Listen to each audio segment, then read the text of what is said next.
آله وصحبه ومن والاه أما بعد أعوذ بالله من الشيطان الرجيم بسم الله الرحمن الرحيم يا أيها الناس اعبدوا ربكم الذي خلقكم والذين من قبلكم لعلكم تتقون আলহামদুলিল্লাহ আমরা আকীদা ও মানহাজ কোর্সের ফার্স্ট লেভেলে বা প্রথম কোর্সের আমরা ইতিমধ্যে আকীদা সংক্রান্ত বেশ কয়েকটি বিষয় আমরা আলোচনা করেছি। ইতিমধ্যে আমরা শাহাদাতাইন নিয়ে আমাদের ক্লাস চলছে। ইসলামের প্রথম রুকন শাহাদাতাইন, যেটাকে আমাদের দেশে কালেমা বলে চালিয়ে দেওয়া হয়, এটা অত্যন্ত একটা ভুল ধারণা। শাহাদাতাইনকে কালেমা বললে তার অর্থ কোনোভাবেই প্রকাশ পায় না।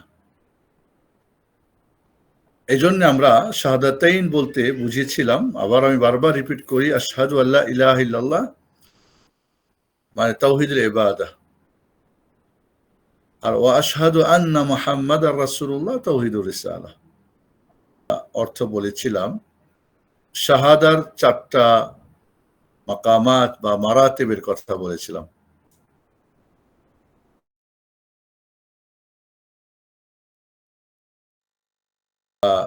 নির্ভুল, এটা বাস্তব, এবং আল্লাহ ছাড়া কোনো মাবুদ নেই কথাটা যে বলেছি, এই জ্ঞানটা আমার দৃঢ়ভাবে ইলম থাকতে হবে।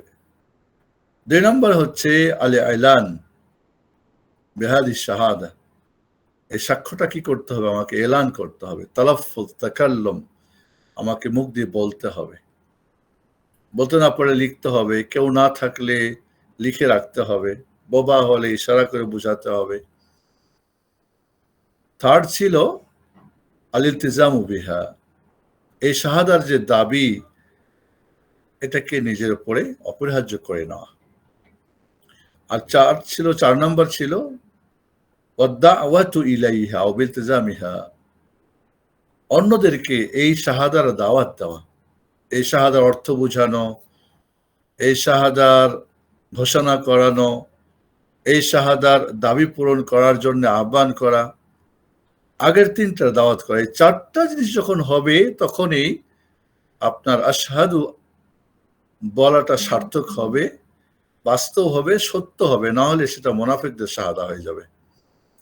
আজ আমরা শাহাদা পড়ি, কিন্তু প্রথমটাতেই আমরা নেই, দ্বিতীয়টা তো আরো খবর। দ্বিতীয়টা হয়তো আছে, ঘোষণা করার ব্যাপারটা, অর্থ বুঝি না, এর দাবি পূরণ করি না, এবং অন্যের কাছে আমরা এটাকে নিয়ে দাওয়াতও করি না, তাহলে এই শাহাদার অর্থ কোনো থাকে না। এই জন্য আমাদেরকে আশহাদু যখনই বলছি, এই 4টা জিনিস আমাদের প্রতি অপরিহার্য হয়ে যাচ্ছে। এরপর আমরা আশহাদু আল্লাহ লা ইলাহা ইল্লাল্লাহ অর্থতে বলেছিলাম যে লা মা'বুদা হাক্কুন ইল্লাল্লাহ, আল্লাহ ছাড়া সত্য কোনো মা'বুদ নেই। এবং এই লা ইলাহা ইল্লাল্লাহর অর্থ করতে গিয়ে বেশ কিছু দল পথভ্রষ্ট হয়েছে, যারা বলছে লা ইলাহা লা মাওজুদা ইল্লাল্লাহ, যারা বলছে লা ইলাহা লা ইমামা ইল্লাল্লাহ, যারা বলছে লা ইলাহা মানে কি লা হাকিমা ইল্লাল্লাহ, যারা বলছে লা ইলাহা ইল্লাল্লাহ মানে কি লা রাব্বা ওয়ালা খালিকা ওয়ালা কাদিরা ইল্লাল্লাহ। কেউ রুবুবিয়ত দিয়ে অর্থ করতেছে, উলুহিয়াতের অর্থটাকে রুবুবিয়ত দিয়ে করতেছে, এবং এখানেও তাদের স্বার্থ রয়েছে। আর কেউ তো ওজুদ দিয়ে সবকিছুর মধ্যে ইত্তেহাদ এবং হলুলিয়াদের দল, কেউ ইমাম বানাইছে, কেউ হাকিম বানাই দিচ্ছে। তাহলে লা ইলাহা ইল্লাল্লাহর অর্থেই বেশ কিছু দল উপদল পথভ্রষ্ট হয়ে গেছে। আমাদের মনে রাখতে হবে সত্য যে অর্থটা, ইলাহ নেই, আমাদের দেশে সাধারণত বলি আল্লাহ ছাড়া কোনো মাবুদ নেই, মানে আল্লাহ ছাড়া কত মাবুদ আছে, আল্লাহ ছাড়া সত্য মাবুদ নেই, কথাটা আমাদের মনে রাখতে হবে। মাবুদ আছে, সব বাতিল। এরপর আমরা লা ইলাহা ইল্লাল্লাহর 8টা শর্তের কথা বলেছিলাম। লা ইলাহা অর্থ জানা, এ ব্যাপারে ইয়াকিন থাকা, সন্দেহের কোনো অবকাশ যেন না থাকে। অর্থ জানা বলতে লা ইলাহা ইল্লাল্লাহ নাফি এবং ইসবাত, শিরককে, আল্লাহ ছাড়া সমস্ত ইলাহর ইবাদতকে অস্বীকার করা, বাতিলকে, এবং ইলাহুল হককে মেনে নেওয়া ইয়াকিন সহকারে, সন্দেহ যেন না থাকে, এটা কবুল করা, এটা যেন প্রত্যাখ্যান না হয়, এটাকে মহাব্বত করা যেন ঘৃণা না হয়, এর যে লা ইলাহার যে অর্থ, এটাকে ইখলাসের সাথে যাতে করে শিরক না হয়, এটার মাঝে যেন ইনকিয়াদ থাকে, আনুগত্য থাকে, এর মধ্যে কোনো মাসিয়াত, এটার জন্য কোনো পাপের সুযোগ না থাকে, নাফরমানির সুযোগ না থাকে, আল্লাহ ছাড়া যত ইলাহ বাতিল সবকে অস্বীকার করা। এই যে 8টা শর্তের কথা আমরা বলেছিলাম, এই 8টা শর্ত যতক্ষণ পর্যন্ত একজন মুমিন, একজন মুসলিম না জানবে, ততক্ষণ পর্যন্ত লা ইলাহা ইল্লাল্লাহ যে জান্নাতের চাবি, সেই কাজটা কিন্তু হবে না। দাঁত ভাঙা চাবি দিয়ে, দাঁত না থাকলে যেমন তালা খুলবে না, আবার দাঁত যদি ভেঙে যায় তবুও খুলবে না। এই শর্তগুলি দাঁত স্বরূপ। একইভাবে আশহাদু আন্না মুহাম্মাদ রাসূলুল্লাহ আমরা আজকে বলবো, যে তারও এই 8টি শর্ত রয়েছে এবং তার অর্থ এবং তার দাবিগুলো। গত ক্লাসে আমরা লা ইলাহা ইল্লাল্লাহর মুক্তাদায়াত যেগুলি, দাবি যেগুলো, এটা আমরা বলতে পারি নাই, আজকে সেটা পূর্ণ করব। যখনই আপনি বলছেন আশহাদু আল্লা ইলাহা ইল্লাল্লাহ, তখন আপনার প্রতি কি বর্তাচ্ছে, কি দাবি আপনার প্রতি, এটা আমাকে বুঝতে হবে। সরি, একটু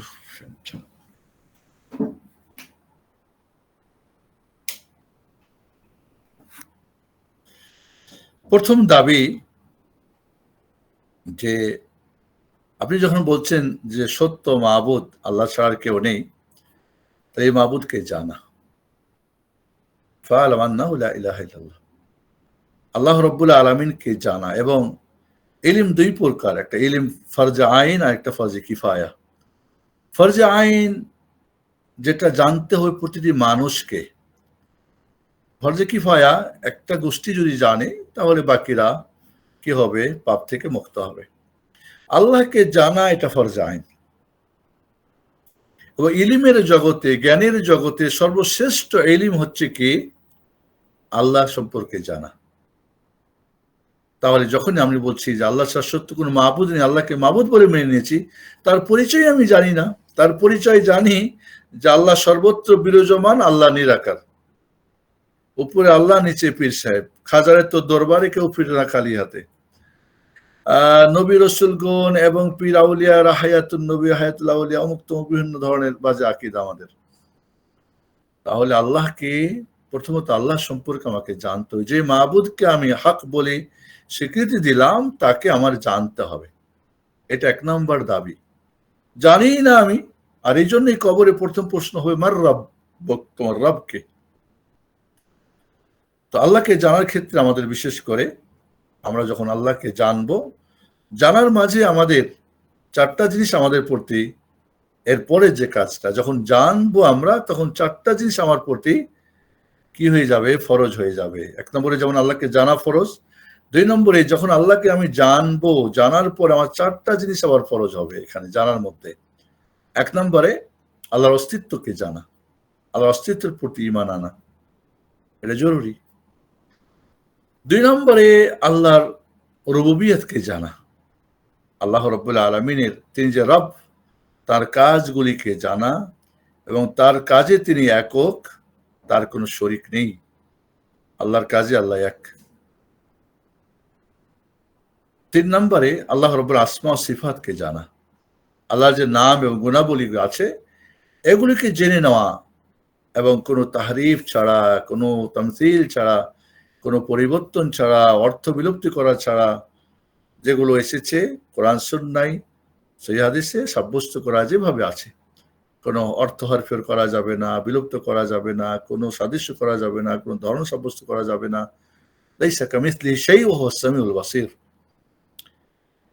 এরপরে আমি যে ইলাহুল হক জেনে নিয়েছি, যে ফরজটা আমার প্রতি আসবে, সেটা হলো একমাত্র তারই ইবাদত করা, আল্লাহর ইবাদত করা।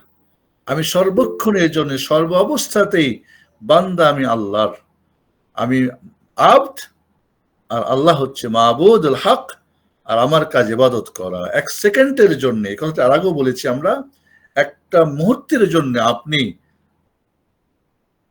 আব থেকে আর কিছু হবেন, আব বাপ থাকবেন না, বা অন্য কিছু হয়ে যাবে, নিজেই মাবুদ সেরে যাবেন, বা আপনি অন্য কাউরই আব্দ হয়ে যাবেন, সুযোগ নেই। যেহেতু ইলাহুল হক আব্দ, আল্লাহকে মাবুদ বলে মেনে নিয়েছেন, তাহলে আপনার কর্তব্য হচ্ছে তারই একমাত্র ইবাদত করা। তারই একমাত্র ইবাদত করা আপনার প্রতি ফরজ হয়ে গেল যখন আপনি লা ইলাহা ইল্লাল্লাহ বলেছেন। এক মুহূর্তের জন্য আপনি আল্লাহর বান্দা ছাড়া অন্য কিছু হওয়ার সুযোগ নেই। এরপরে যেটা লা ইলাহা ইল্লাল্লাহ দাবি আসবে, সেটা হলো কি, যে আল্লাহর সাথে কাউকে শরিক না করা। লা ইলাহা পড়তে আমি শরিককে, ইলাহুল বাতিলকে অস্বীকার করেছি। তাহলে সমস্ত ইলাহুল বাতিলকে অস্বীকার করা, আল্লাহর সঙ্গে কাউকে শরিক না করা, এটাও হলো লা ইলাহা ইল্লাল্লাহর দাবি। এরপরের দাবিটা হচ্ছে যে আপনি ডাকবেন একমাত্র আল্লাহকে। আপনার যত চাওয়া পাওয়া, কারণ এই চাওয়া পাওয়াটা ইবাদত, আপনার সাহায্য চাওয়া, বিপদগ্রস্তের বিপদ মুক্তি চাওয়া, ইস্তেগাসা, আপনার বিপদের সময় কি বলে বিপদ মুক্তির জন্য কাউকে ডাকা, যেটা ইস্তিআযা, বিপদের সময় কাউকে আশ্রয় নেওয়া, ইস্তিলজা, আপনার ইস্তিলজা, আপনার ইস্তিগাসা, আপনার ইস্তিআনা, সাহায্য প্রাপ্ত করা। ইজা সালতা ফাসআলিল্লাহ ওয়া ইজা ইসতানতা ফাসতাইন বিল্লাহ। রাসূল বলছেন, যখন তুমি চাইবে আল্লাহর কাছে চাও, যখন সাহায্য চাইবে আল্লাহর কাছে চাও। তাহলে আপনার ডাকটা হবে জীবনের যত কিছু চাওয়া, যত কিছু একমাত্র আল্লাহর কাছে চাওয়া। যদি ইবাদতের একটা অংশ, কিন্তু বিশেষ করে মানুষ চাওয়ার ক্ষেত্রে গিয়ে তখন কি হয়ে যায়, শিরকে পতিত হয়ে যায়। তাওয়াক্কুল আল্লাহর উপরে করা সর্ব অবস্থায়। এরপরে যে দাবিটা আল্লাহ রাব্বুল আলামিনের, যখন লা ইলাহা ইল্লাল্লাহ আপনি পড়েছেন, তখন হলো আল্লাহ রাব্বুল আলামিনের ইবাদত যে করবেন, তার বিধিবিধানের বাইরে কোনো ইবাদত করা যাবে না। তার দেওয়া যে ইন্নাদ দীনা ইনদাল্লাহিল ইসলাম ওয়া মান ইয়াবতাগি গায়রাল ইসলামি দীনান ফালান ইউকবালা মিনহু ফিল আখিরাতি মিনাল খাসিরিন। আপনি আল্লাহর যে ইবাদত করবেন, ইবাদতটা অবশ্যই আপনাকে আল্লাহর যে বিধিবিধান, যে বিধিবিধান দিয়েছেন, কোনটা ফরজ, কোনটা ওয়াজিব, কোনটা সুন্নত, মুস্তাহাব, করণীয়, বর্জনীয়, সেটা রব্বুল আলামিনের শরীয়ত অনুযায়ী করতে হবে। আপনি কোন বাপদাদার শরীয়ত, হুজুর বুজুর্গের শরীয়ত, খানকা, ইরানি, তুরানি, তেহরানি, তুর্কি বা যে কোনো বাপদাদা বা দেশ বা কালচারের কোনো নিয়ম চলবে না। এটা শরীয়ত চলবে আল্লাহ রাব্বুল আলামিনের। এরপরে যে দাবিটা আশহাদু আল্লা ইলাহা ইল্লাল্লাহ, যে আপনি আল্লাহকে সবচেয়ে বেশি ভালোবাসবেন। ওয়াল্লাযীনা আমানু আশাদ্দু হুব্বান লিল্লাহ। মুমিন আল্লাহকে সবচেয়ে বেশি ভালোবাসে। তার জীবনের সব জান মাল, ধন দৌলত, বিবি বাচ্চা, ছেলে মেয়ে, আত্মীয় স্বজন, এই পৃথিবীর যা আল্লাহর মখলুকাতের মধ্যে যত কিছু আছে, সব কিছুর মধ্যে একবার নিজেকে জিজ্ঞেস করেন তো, যে আল্লাহর ভালোবাসা আমার হার্টে কতটুকু আছে? 100-র মধ্যে কতটুকু ভালোবাসা আছে আল্লাহর আমার, নাকি অন্য অন্য ভালোবাসা দিয়ে ভরা?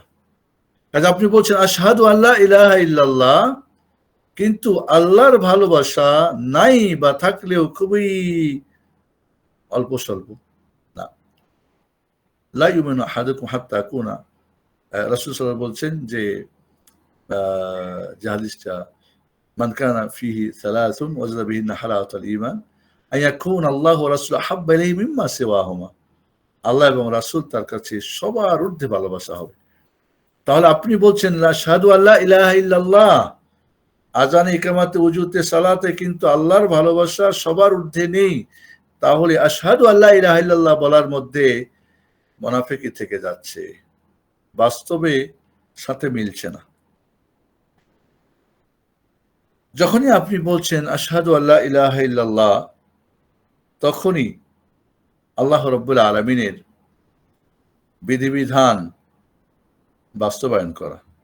ইনিল হুকমু ইল্লা লিল্লাহ, আল্লাহর হুকুম আল্লাহর যে ফায়সালা, এই ফায়সালা যে আপনার ব্যক্তি, পরিবার, সমাজ, রাষ্ট্র সবকিছুর, আজ আপনি আল্লাহর দেওয়া কি বলে হুকুম আহকামকে ছেড়ে দিয়ে মানব রচিত হুকুম আহকাম বা রাজনীতি, বা এখন যেটা আমরা শুনতেছি যে আব্রাহাম লিঙ্কনের একেবারে খালেস কুফুরিবাদে গণতন্ত্রে ইসলাম বা দিন কায়েমের স্বপ্ন দেখছি বা দেখাচ্ছি, নাউজুবিল্লাহ, কিভাবে সম্ভব?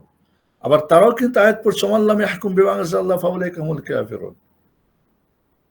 তাহলে যেখানে বাস্তবতাতে ইসলামের হুকুম বাস্তবায়ন করার কোনো সুযোগ নেই, কোনো সুযোগ নেই। যদি পার্লামেন্টে আল্লাহর দিন কায়েমের প্রথম ফয়সালা তো হবে যত শিরকের আখড়া আছে সব ভেঙে দিতে হবে, যত মাজার ভেঙে দিতে হবে, যত শিরিক আছে ছোট বড় সব ক্লোজ করতে হবে। এই বিল পাস করার সাথে সাথে তো পার্লামেন্ট ভাঙ্গা মিছিল কইরা লং মার্চ করে সব বঙ্গোপসাগরে ডুবাই দিয়ে আসবে। তারপরে তাওহীদি জনতা লং মার্চ হবে, ওরাও কিন্তু তাওহীদি জনতার লং মার্চ হবে। তাহলে আপনি যখন বলছেন যে আল্লাহর বিধিবিধানকে বাস্তবায়ন করার ক্ষেত্রে আপনি যখন লা ইলাহা ইল্লাল্লাহ বলছেন, তখন অন্য কাউরই আর কোনো বিধিবিধান চলবে না। সেখানে আপনাকে অবশ্যই আল্লাহরই ফয়সালা দিয়ে ফয়সালা করতে হবে। আমি যখন বলছি আশহাদু আল্লা ইলাহা ইল্লাল্লাহ, তখন আমাকে ইসলামের 5টা রোকন মেনে নেওয়া বাধ্য। আমি যখন বলছি আশহাদু আল্লা ইলাহা ইল্লাল্লাহ, তখন ঈমানের 6টা রোকনকে আমাকে মেনে নেওয়া আমার প্রতি জরুরি হয়ে যাচ্ছে, তার দাবি। আমি যখন বলছি লা ইলাহা ইল্লাল্লাহ, তখন আল্লাহ যা হালাল করছেন তা হালাল জানা, যা হারাম করছেন তা হারাম জানা, হারাম বর্জনীয়, হালাল করণীয়। তাহলে আমি যখনই বলছি আশহাদু আল্লা ইলাহা ইল্লাল্লাহ, তখনই আমার প্রতি দায়িত্ব আসতেছে যে লা ইলাহা ইল্লাল্লাহর যে ক্যারেক্টার, চরিত্র, আজ আমরা কিন্তু অ্যাভয়েড করি কোনটাকে, মানে ক্যারেক্টারকে, চরিত্রকে। সব ঠিক আছে, কিন্তু চরিত্রতে গিয়ে দেখা যায় বাঙালি বা যার যার দেশের বা নিয়ম এসে সে বেলে খান, এই জন্য রাগে, সে বেলে অমুক বেলে সে তমুক, তার পরিবার অমুক থেকে অমুক না।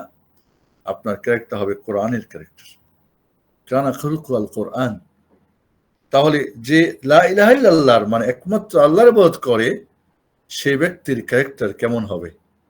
যেহেতু সে নফসের ইবাদত করে না, টাকা পয়সার করে না, ধন দৌলত বিবচ্চার করে না, একমাত্র আল্লাহ ইবাদত করে, তাহলে সে তো আল্লাহর যে দেওয়া চরিত্র, আখলাক, সেটা বিশেষ করে আল্লাহর সাথে উত্তম চরিত্রের অধিকারী, চরিত্রবান হওয়া। আল্লাহর সাথে চরিত্রবান হওয়া মানে কি? আল্লাহর ফয়সালা, আল্লাহর আদেশ পালন করা, নিষেধ ত্যাগ করা, বা আল্লাহর কোনো ফয়সালা যখন হয়ে যায় তখন সেটার উপরে নিজেকে সুপ্রদ করা। আজ আমরা লা ইলাহা ইল্লাল্লাহর যে কোরআন সুন্নাহর যে আখলাক, যে ক্যারেক্টার, চরিত্র নাই, কিন্তু আমরা পড়ছি লা ইলাহা ইল্লাল্লাহ।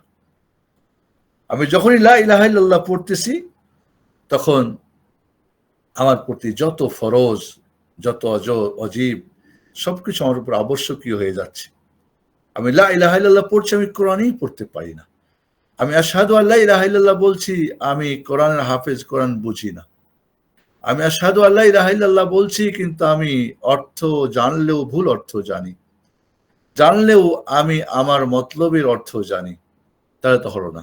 তাহলে প্রিয় ভাই বন্ধুরা, আসলে আশহাদু আল্লা ইলাহা ইল্লাল্লাহ এটা বলার সাথে সাথে আপনি যদি কি হয়ে গেলেন, আপনি পায়ের মধ্যে বেড়ি পড়ে গেল, আপনি আর স্বাধীন থাকতে পারবেন না। একজন মানুষ কখনোই আল্লাহর বান্দা, সে আল্লাহর বান্দার স্বাধীন কখনো হতে পারে না। সে কোনো কিছুই ভাবতে, চলতে, ফিরতে, লিখতে, পড়তে, দেখতে, শুনতে, যা কিছু করবে সবকিছু আল্লাহ রাব্বুল আলামিন আশহাদু আল্লা ইলাহা ইল্লাল্লাহ যে স্বীকৃতি দিয়েছে, এটার দাবি পূরণে করণীয় হলে করবে, বর্জন হলে বর্জন করবে। নিজের কোনো ইচ্ছা, স্বাধীনতা, নিজের কোনো ব্যক্তিত্ব, নিজের কোনো ইচ্ছা মতো কিছু করবে তার সুযোগ নেই। আর এই আশহাদু আল্লা ইলাহা ইল্লাল্লাহ পড়িয়েছিলেন মুহাম্মদুর রাসূলুল্লাহ সাল্লাল্লাহু আলাইহি ওয়াসাল্লাম তার সাহাবায়ে কেরাম রাদিয়াল্লাহু আনহুকে, আবু বকর, ওমর, ওসমান, আলী, রাদিয়াল্লাহু আনহু আরো বাকি সাহাবা, তারা আশহাদু আল্লা ইলাহা পড়েছেন, ব্যাস তারা বুঝেছেন এবং সমস্ত দাবি তারা কিন্তু বাস্তবায়নে একেবারে 100% সাথে সাথে আমরা সারা জীবন আশহাদু আল্লা ইলাহা ইল্লাল্লাহ পড়ি, কিন্তু আমাদের বাস্তবতায় আশহাদু আল্লা ইলাহা ইল্লাল্লাহর দাবি পূরণে আমাদের কোনো ভূমিকা বা আমাদের কোনো প্রচেষ্টা বা আমাদের কোনো বাস্তবতা, বরং আশহাদু আল্লা ইলাহা ইল্লাল্লাহ যেন মুনাফিকের লা ইলাহা ইল্লাল্লাহ, ওয়ালা হাওলা ওয়ালা কুওয়াতা ইল্লা বিল্লাহ। এজন্যে আমরা যে দাবিগুলির কথা বলেছি, এই দাবিগুলো যখন আমি পূরণ করতে পারবো, তখনই আশহাদু আল্লা ইলাহা ইল্লাল্লাহ পড়লে যে জান্নাত আছে, লা ইলাহা ইল্লাল্লাহ পড়লে জান্নাত আছে, লা ইলাহা ইল্লাল্লাহ পড়লে যে তার জন্য জান্নাত হারাম আছে, ইত্যাদি ইত্যাদি যত ফজিলত, জান্নাতের যত ফজিলত আমরা পড়েছি, শুনেছি, তখনই হবে যখন তার শর্ত 8টা পূরণ হবে, যখন তার এই 10টা দাবি পূরণ হবে, তখনই আপনি আশহাদু আল্লা ইলাহা ইল্লাল্লাহর বাস্তবতা যখন বাস্তবায়ন করবেন, আপনি দুনিয়া আখিরাতে এর যে ফজিলত, এর যে বোনাস, এর যে গুরুত্ব, এর তাৎপর্য, এর যে মহত্ব, এর যে বাস্তবতা আপনি দেখতে পাবেন ব্যক্তি জীবনে, পারিবারিক জীবনে, আপনার সামাজিক জীবনে, রাষ্ট্রীয় জীবনে, অর্থনীতিতে, শিক্ষানীতিতে, আপনার রাজনীতিতে, আপনার সমরনীতিতে, আপনার সবকিছুর মধ্যে। কিন্তু আজ আশহাদু আল্লা ইলাহা ইল্লাল্লাহ আজানে আমরা শুনি, আমরা উত্তর দিই, একামতে শুনি, উত্তর দিই, আমরা উজুর দোয়ারতে পড়ি, আমরা আত্মাহিত পড়ি, আমরা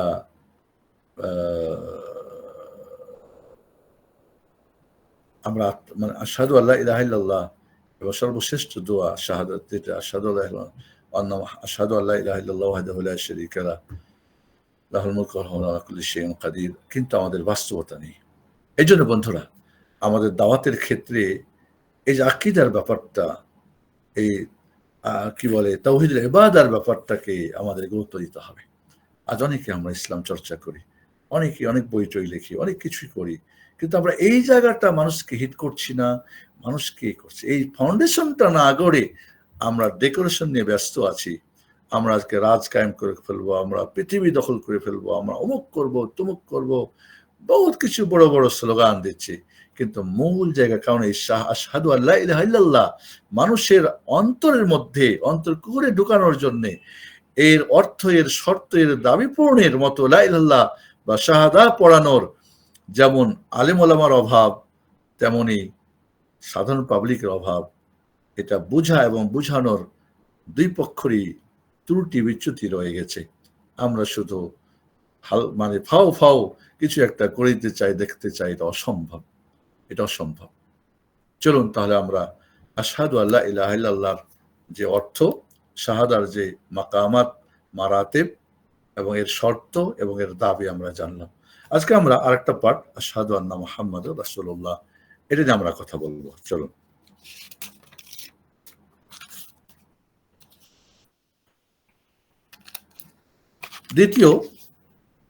প্রথম ইসলামের রুকুনের দ্বিতীয় পার্ট হচ্ছে শাহাদাতাইনের, শাহাদাতাইন বা শাহাদাতান দুটো হতে পারে।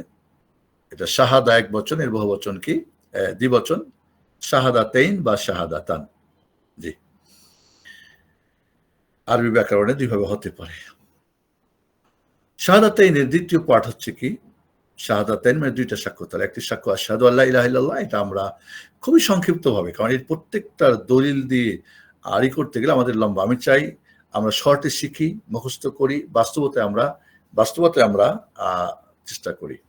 তফসিল জানতে চান, এই বিষয়ে অনেক বই পুস্তক লেখা আছে বা অনেক আলোচনা আছে, সেগুলো হয়তো আপনারা দেখতে পারেন। চলুন, আশহাদু আন্না মুহাম্মাদার রাসূলুল্লাহ। আশহাদু আল্লা ইলাহা ইল্লাল্লাহ, এখানে কিন্তু আন্না ছিল না, আন্না মানে নিশ্চয়। তাহলে আশহাদু আল্লা ইলাহা ইল্লাল্লাহ, এখানে হাসর করা হয়েছে নাফি ও ইসবাত দিয়ে, যেটাকে তাকিদ বোঝায়, কিন্তু মুহাম্মদ এর সাক্ষ্যের উপর আন্না ব্যবহার করা হয়েছে, মানে কি নিশ্চয়ই আমি সাক্ষ্য দিচ্ছি মুহাম্মদ আল্লাহর রাসূল। কোন কোন বর্ণে আব্দ আছে, বান্দার কথা আছে। যখন আপনি বলছেন আশহাদু আন্না মুহাম্মাদার রাসূলুল্লাহ, তখন আপনাকে মনে রাখতে হবে এর অর্থটা কি। এর অর্থটা হচ্ছে যে আপনি সাক্ষ্য দিচ্ছেন, এবং সাক্ষ্যের ব্যাপারে একবার বলে রাখি, আবারও বলি যে সাক্ষ্য দেওয়ার ব্যাপারে বহুবচন ব্যবহার করা যাবে না, থার্ড পার্সন ব্যবহার করা যাবে না, ফার্স্ট পার্সন কি বলে সেকেন্ড পার্সন ব্যবহার করা যাবে না, নিজেরটা নিজেই ফার্স্ট পার্সন সিঙ্গুলার হতে হবে। আশহাদু, না সাধু বলা যাবে না, বা আপনি যেটা বলবেন এ সাধুন বা তা সাধুন, আপনি নিজেকে গাইব করে বা সেকেন্ড পার্সন করে না, ফার্স্ট পার্সন করে বলতে হবে, কারণ এটা আপনারই ব্যাপার, আপনারটা আর কেউ দিতে পারে না। আশহাদু উকির আশহাদু বিলিসানি أصدق التصديق الجازم من صميم قلبي بأن محمدا رسول الله صلى الله عليه وسلم। আমি আমার জবান দিয়ে আমি সাক্ষ্য দিচ্ছি, আমি স্বীকৃতি দিচ্ছি এবং দৃঢ়ভাবে সত্যায়ন করছি আমার অন্তঃস্থল থেকে যে নিশ্চয় মুহাম্মদ সাল্লাল্লাহু আলাইহি ওয়াসাল্লাম আল্লাহর রাসূল। আরসালাহুল্লাহু ইলান নাসি কাফা, আল্লাহ রাব্বুল আলামিন সমস্ত মানব জাতির কাছে তাকে পাঠিয়েছিলেন বাশীরা ওয়া নাযীরা, সুসংবাদদাতা হিসাবে এবং ভয়প্রদর্শক হিসাবে, ওয়া আন্নাহু খাতামুল আম্বিয়া, এবং সর্বশেষ তিনি নবী, লাইসা বা'দাহু নবী, তারপরে কোনো নবী নেই।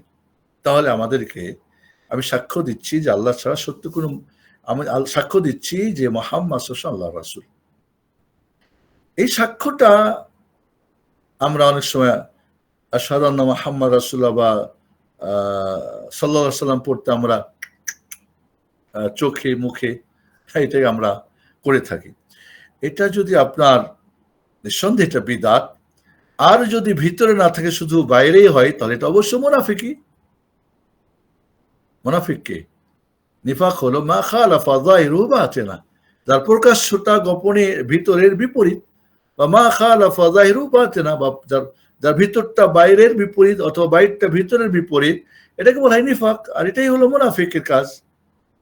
তাহলে আপনি যখন বলছেন আশহাদু আন্না মুহাম্মাদার রাসূলুল্লাহ, এটা আপনি মুখ দিয়ে যেমন বলছেন, আপনি অন্তর থেকেও, অন্তরস্থল থেকে আপনি এটাকে দৃঢ়ভাবে সত্যায়ন করছেন, এবং তিনি সমস্ত জাতির জন্য রাসূল, বাশীর এবং নাদির এবং খাতামুল আম্বিয়া, এবং তারপর কোন রাসূল নেই। এই যে কথাগুলি আপনি সাক্ষ্যর মাধ্যমে কিন্তু বলে দিচ্ছেন। তাহলে আমরা শুধু সাক্ষ্য দিয়ে আশহাদু আন্না মুহাম্মাদার রাসূলুল্লাহ, কিন্তু এই সাক্ষ্যর অর্থ আমরা বুঝি না। যদি বুঝতাম তাহলে আমরা রাসূল সাল্লাল্লাহু আলাইহি ওয়াসাল্লামকে শুধু টুপির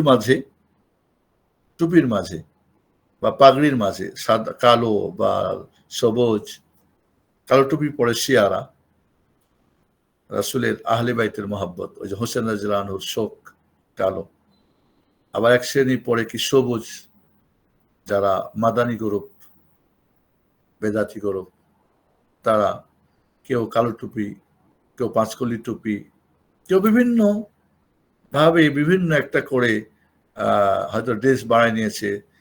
এখন আমরা বিভিন্ন ভাবেই আমরা চাদরের মধ্যে, কি বলে মাফলারের মধ্যে, আমরা সিরাতুন নবীর মাহফিল দিয়ে বা ঈদে মিলাদুল নবীর মাহফিল দিয়ে বিভিন্নভাবেই সাক্ষ্যকে প্রমাণ করতে চাই। আসলে এই প্রমাণটা কিভাবে সেটা আমরা জানবো। তাহলে আশহাদু আন্না মুহাম্মাদার রাসূলুল্লাহ, তাকিদ দিয়ে বলছি যে আল্লাহ, মুহাম্মদ হচ্ছেন আল্লাহর রাসূল। এখানে তার শর্তগুলো মনে রাখতে হবে, যেইভাবে 8টা শর্ত ছিল লা ইলাহা ইল্লাল্লাহ, হুবহু 8টা শর্ত হলো কি আশহাদু আন্না মুহাম্মাদার রাসূলুল্লাহ। আমরা অনেক সময় আলোচনাতে বা বলার সময়, লেখার সময় 8টা শর্তকে আমরা আশহাদু আন্না মুহাম্মাদার রাসূলুল্লাহর সঙ্গে আমরা অনেক সময় আমরা সেট করি না বা বোঝার চেষ্টা করি না। মনে রাখতে হবে হুবহু 8টা শর্ত আশহাদু আন্না মুহাম্মাদার রাসূলুল্লাহর মধ্যে। চলুন তাহলে আমরা এই 8টা শর্ত এখানে কিভাবে আমরা বুঝি। আশহাদু আন্না মুহাম্মাদান, আমি সাক্ষ্য দিচ্ছি নিশ্চয়ই মুহাম্মদ। মুহাম্মদ পৃথিবীতে অনেক রয়েছে, লক্ষ কোটি মুহাম্মদ, কিন্তু রাসূলুল্লাহ কিন্তু একজনই। মুহাম্মদ যখন বলছি সারা পৃথিবীর মুহাম্মদ চলে আসতেছে, ঠিক আছে, কিন্তু যখন রাসূলুল্লাহ বলছি তখন কিন্তু মুহাম্মদ ইবনে আব্দুল্লাহ ইবনে আব্দুল মুত্তালিব আল কুরাশি আল হাসিমি আল আরবি ছাড়া, আল নবীল উম্মি ছাড়া কিন্তু আর কেউ না। সব মোহাম্মদ বাদ, সব মোহাম্মদ বাদ হয়ে যাচ্ছে। তাহলে এখানে যে আমরা আশহাদু আন্না মুহাম্মাদ আর রাসূলুল্লাহ বলছি, এই যে ইলমটা, এই জ্ঞানটা আমার থাকতে হবে যে যখনই মোহাম্মদকে রাসূল বলে মেনে নিচ্ছি, তখন অন্য অন্য যত নবীর রিসালাত, সব রিসালাত বাদ হয়ে যাচ্ছে। অন্য অন্য তরিকা মরিকা যত আছে, নকশবন্দি, চিশতি, তাহেরি, কাদেরি, আর ফুরফুরি, আর জায়েদি, আর শি, আর রাফিজি, আর মুরজি, আর আশারি, আর যত আছে সমস্ত বাদ। কারণ আমি মোহাম্মদ ছাড়া আর কাউকে রাসূল মানি না আলাইহিস সালাতু ওয়াস সালাম। কিন্তু আজকে আমরা মুখে অন্যকে রাসূল না মানলেও, মোহাম্মদকে রাসূল বলে মানলেও বাস্তবতা আমাদের আরো অনেক মোহাম্মদকে আমরা রাসূলের জায়গায় রেখে দিয়েছি।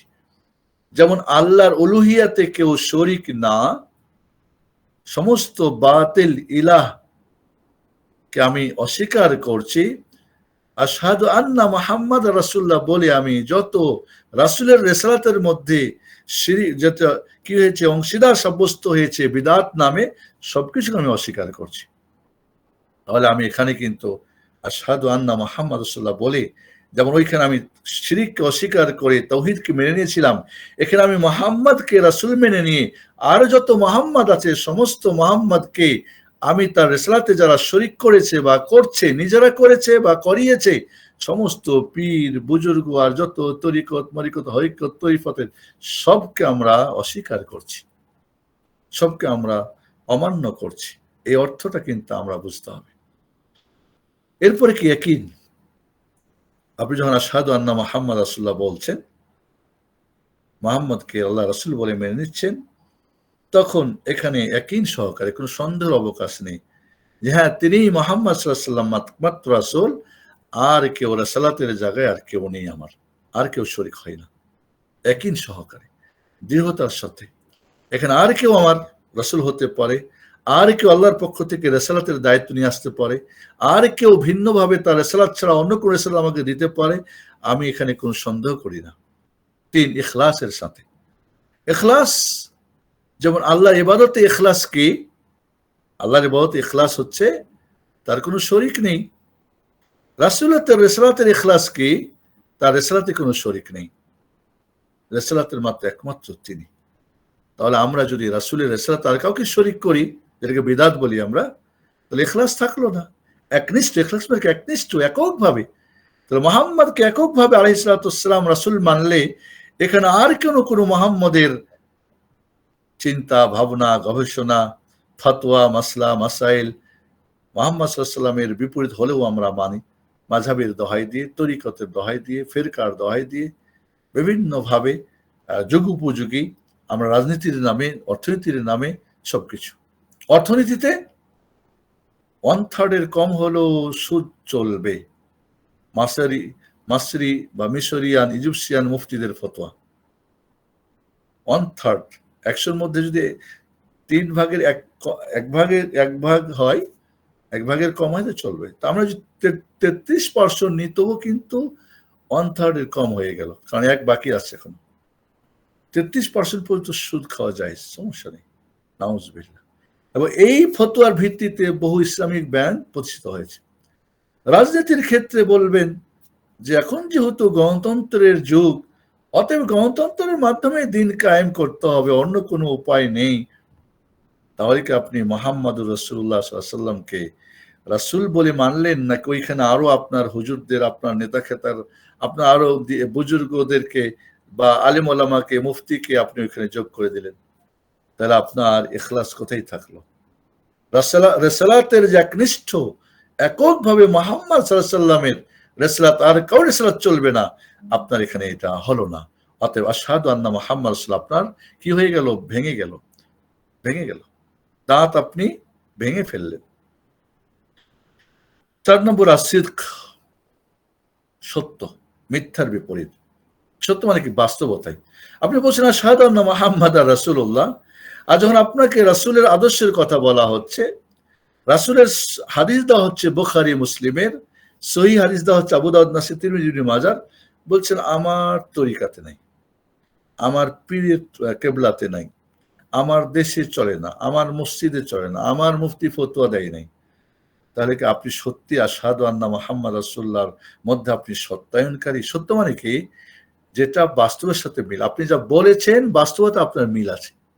আশহাদু আন্না মুহাম্মাদ রাসূলুল্লাহ, তাহলে তাকেই মানি, আর কাউকে মানি না। কিন্তু দেখা যাচ্ছে আপনি আরো কাউকে, বাস্তবতায় গিয়ে মোহাম্মদ রাসূলুল্লাহকে আপনি মানছেন না, বাস্তবায়নে সত্যায়ন করছেন না, সততার সাথে না, বরং মিথ্যার অবকাশ রয়ে যাচ্ছে, হাজারো মিথ্যার অবকাশ। ইভেন কি হাদিসের, সহিহ হাদিসকে প্রত্যাখ্যান করতে কোনো কণ্ঠাবোধ করছে না। আপনি শর্ত লাগাই দিচ্ছেন যে হাদিস মানবো, তবে আমার কেবলা হুজুরের ভায়া হয়ে আসলে, আমার কেবলা হুজুর বললে, আমার মাযহাবের ভায়া হলে, আমার দলের ভায়া হলে, এই যে শর্ত জুড়ে দিচ্ছেন, তাহলে আশহাদু আন্না মুহাম্মাদান রাসূলুল্লাহ আপনি আসলে সত্যতার সাথে আপনি বলেন নাই, মিথ্যুক। ৫ নম্বরে মহাব্বত। আপনি আশহাদু আন্না মুহাম্মাদ রাসূলুল্লাহ বলেছেন, আসল কি আপনি রাসূলকে ভালোবাসছেন? কুল ইন কুনতুম তুহিব্বুনা আল্লাহ ফাত্তাবিউনি ইউহিব্বুকুমুল্লাহ ইয়াগফির লাকুম যুনুবাকুম আল্লাহু গফুরুর রহিম। রাসূলকে ভালোবাসার এই আশহাদু আন্না মুহাম্মাদ রাসূলুল্লাহ বলে যে আপনি রাসূলকে সবার ঊর্ধ্বে, আপনার জান, মাল, বিবি, বাচ্চা, টাকা পয়সা, ধন দৌলত, এই আত্মীয় স্বজন, সবার ঊর্ধ্বে আপনি যে ভালোবাসবেন, এই ভালোবাসাটা কোথায়? লা ইউমিনু আহাদুকুম হাত্তা আকুনা আহাব্বা ইলাইহি ওয়া মিন ওয়ালিদিহি ওয়া ওয়ালাদিহি ওয়ান নাস আজমাইন ফি রিওয়ায়া মিন মালিহি ওয়া নাফসিহি। তাহলে জান, মাল, ধন দৌলত, বিবি, বাচ্চা, ছেলে মেয়ে, বাবা মা, সবার উপরে রাসূলকে ভালোবাসতে হবে। এই ভালোবাসা কি আসলে আছে, নাকি ভালোবাসা শুধু জটা করে ঘটা করে রবিউল আউয়াল মাস আসলে সিরাতুন নবী অনুষ্ঠান করে, ঈদে মিলাদুন নবী অনুষ্ঠান করে, এরপরে আর কোনো খবর নেই? আপনি জটা করে ঘটা করে বাস, এরপরে আর কোনো খবর নেই। রাসূলের সুন্নতের একচ্ছত্র অনুসরণের মাধ্যমে রাসূলকে ভালোবাসা, এবং রাসূলকে যারা রাসূলের আদর্শে যারা যারা রাসূলের আদর্শ মানে বা রাসূলের সুন্নত মানে, এদেরকে আপনি ভালোবাসা। আপনি সুন্নি নাম দিয়ে যারা সুন্নতের একচ্ছত্র অনুসরণ করে তাকে আপনি ঘৃণা করেন, তাদের মসজিদ জ্বালায় দিচ্ছেন, তাদের মসজিদ ভেঙে দিচ্ছেন, তাদের ব্যাপারে আপনি কুৎসা রটাচ্ছেন, তাদের কি বলে ব্যাপারে আপনি বিদ্বেষ পোষণ করছেন, আর আপনি বলছেন আশহাদু আন্না মুহাম্মাদার রাসূলুল্লাহ। বাস্তবে এটা পুরাটা মুনাফিকের শাহাদা হবে, মুমিনের শাহাদা হবে না। ৬ নম্বরে কবুল করা। জি, আশহাদু আন্না মুহাম্মাদ রাসূলুল্লাহ যে দাবিগুলো পূরণ করা, প্রত্যাখ্যান না করা। আশহাদু আন্না মুহাম্মাদ রাসূলুল্লাহ মানে তার মাধ্যমে আমরা যা পেয়েছি একে কবুল করে নেওয়া। ওমা আতাকুমুর রাসূলু ফাখুযুহু ওমা নাহাকুম আনহু ফান্তাহু। কিন্তু আমি কবুল করতে পারছি না। আমি কবুল করছি হুজুরের, কবুল করছি সংগঠনের, কবুল করছি দেশাচারের, বাপদাদার, বাট রাসূলকে আমি কবুল, রাসূলের যে আদর্শ, রাসূলের যে দেওয়া নিয়ম নীতিকে আমি কবুল করতে পারছি না, আমি প্রত্যাখ্যান করছি। এরপরে বলবেন আশহাদু আন্না মুহাম্মাদার রাসূলুল্লাহ। আপনার দাঁত ভাঙ্গা, এই ভাঙ্গা চাবি দিয়ে কাজ হবে না। ৭ নম্বর আল ইনকিয়াদ, অনুগত হওয়া। আল্লাহ রাসূল সাল্লাল্লাহু আলাইহি ওয়াসাল্লামের যখন কোনো আদেশ আসছে, ফালা ওয়া রাব্বিকা লা ইউমিনুনা হাত্তা ইউহাক্কিমুকা ফীমা শাজারা বাইনাহুম থুম্মা লা ইয়াজিদু ফী আনফুসিহিম হারাজান মিম্মা কাযাইতা ওয়া ইউসাল্লিমু তাসলিমা। মান ইউতি'র রাসূলা ফাকাদ আতা আল্লাহ। রাসূলের যে আনুগত্য করা, ইনকিয়াদ মানে তার অনুগত হওয়া, তার দেওয়াকে, তার দেওয়া আদর্শকে কখনোই প্রত্যাখ্যান করতে পারবেন না, কোনো অজুহাত নিয়ে আসতে পারবেন না। সেদিনকে দেখলাম একটা মসজিদে ওস্তাদজি বললেন যে সুন্নতি তরিকায় বিয়ে।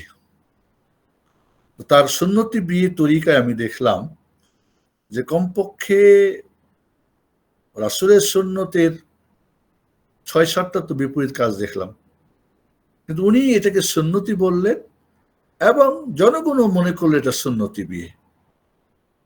লা হাওলা ওয়ালা কুওয়াতা ইল্লা বিল্লাহ। তাহলে কোথায় রাসূলের আদর্শকে আপনি আনুগত্য করলেন, আপনি অনুকরণ করলেন, বরং তার নিয়ম নীতিকে আপনি কি করলেন? পরিহার করে, পরিত্যাগ করে আপনি বলছেন আশহাদু আন্না মুহাম্মাদার রাসূলুল্লাহ। আপনার চোখে আর মুখে চুমু খাওয়ার কোনো অর্থ হয় না। এটা মুনাফিকি চুমু খাওয়া। আর ৮ নম্বরে মুহাম্মাদুর আল কুফর, অস্বীকার করা। রাসূল সাল্লাল্লাহু আলাইহি সাল্লামের যে সুন্নত, এই সুন্নতের বিপরীত যত সুন্নত তৈরি হয়েছে বিভিন্ন দলের নামে, এই সব কিছুকে অস্বীকার করা। রাসূলের রিসালাতকে মেনে নেওয়ার সাথে আর যত রিসালাতের জায়গাতে অন্যান্য সব রাসূলের জায়গাতে পীর বুজুর্গ, মুফতি, আলেম ওলামা, শেখ মাশেক, সংগঠনের বড় নেতা, বড় খেতা সবকিছু তো ওখানে অংশ মানে দখল করে নিয়েছে জায়গা।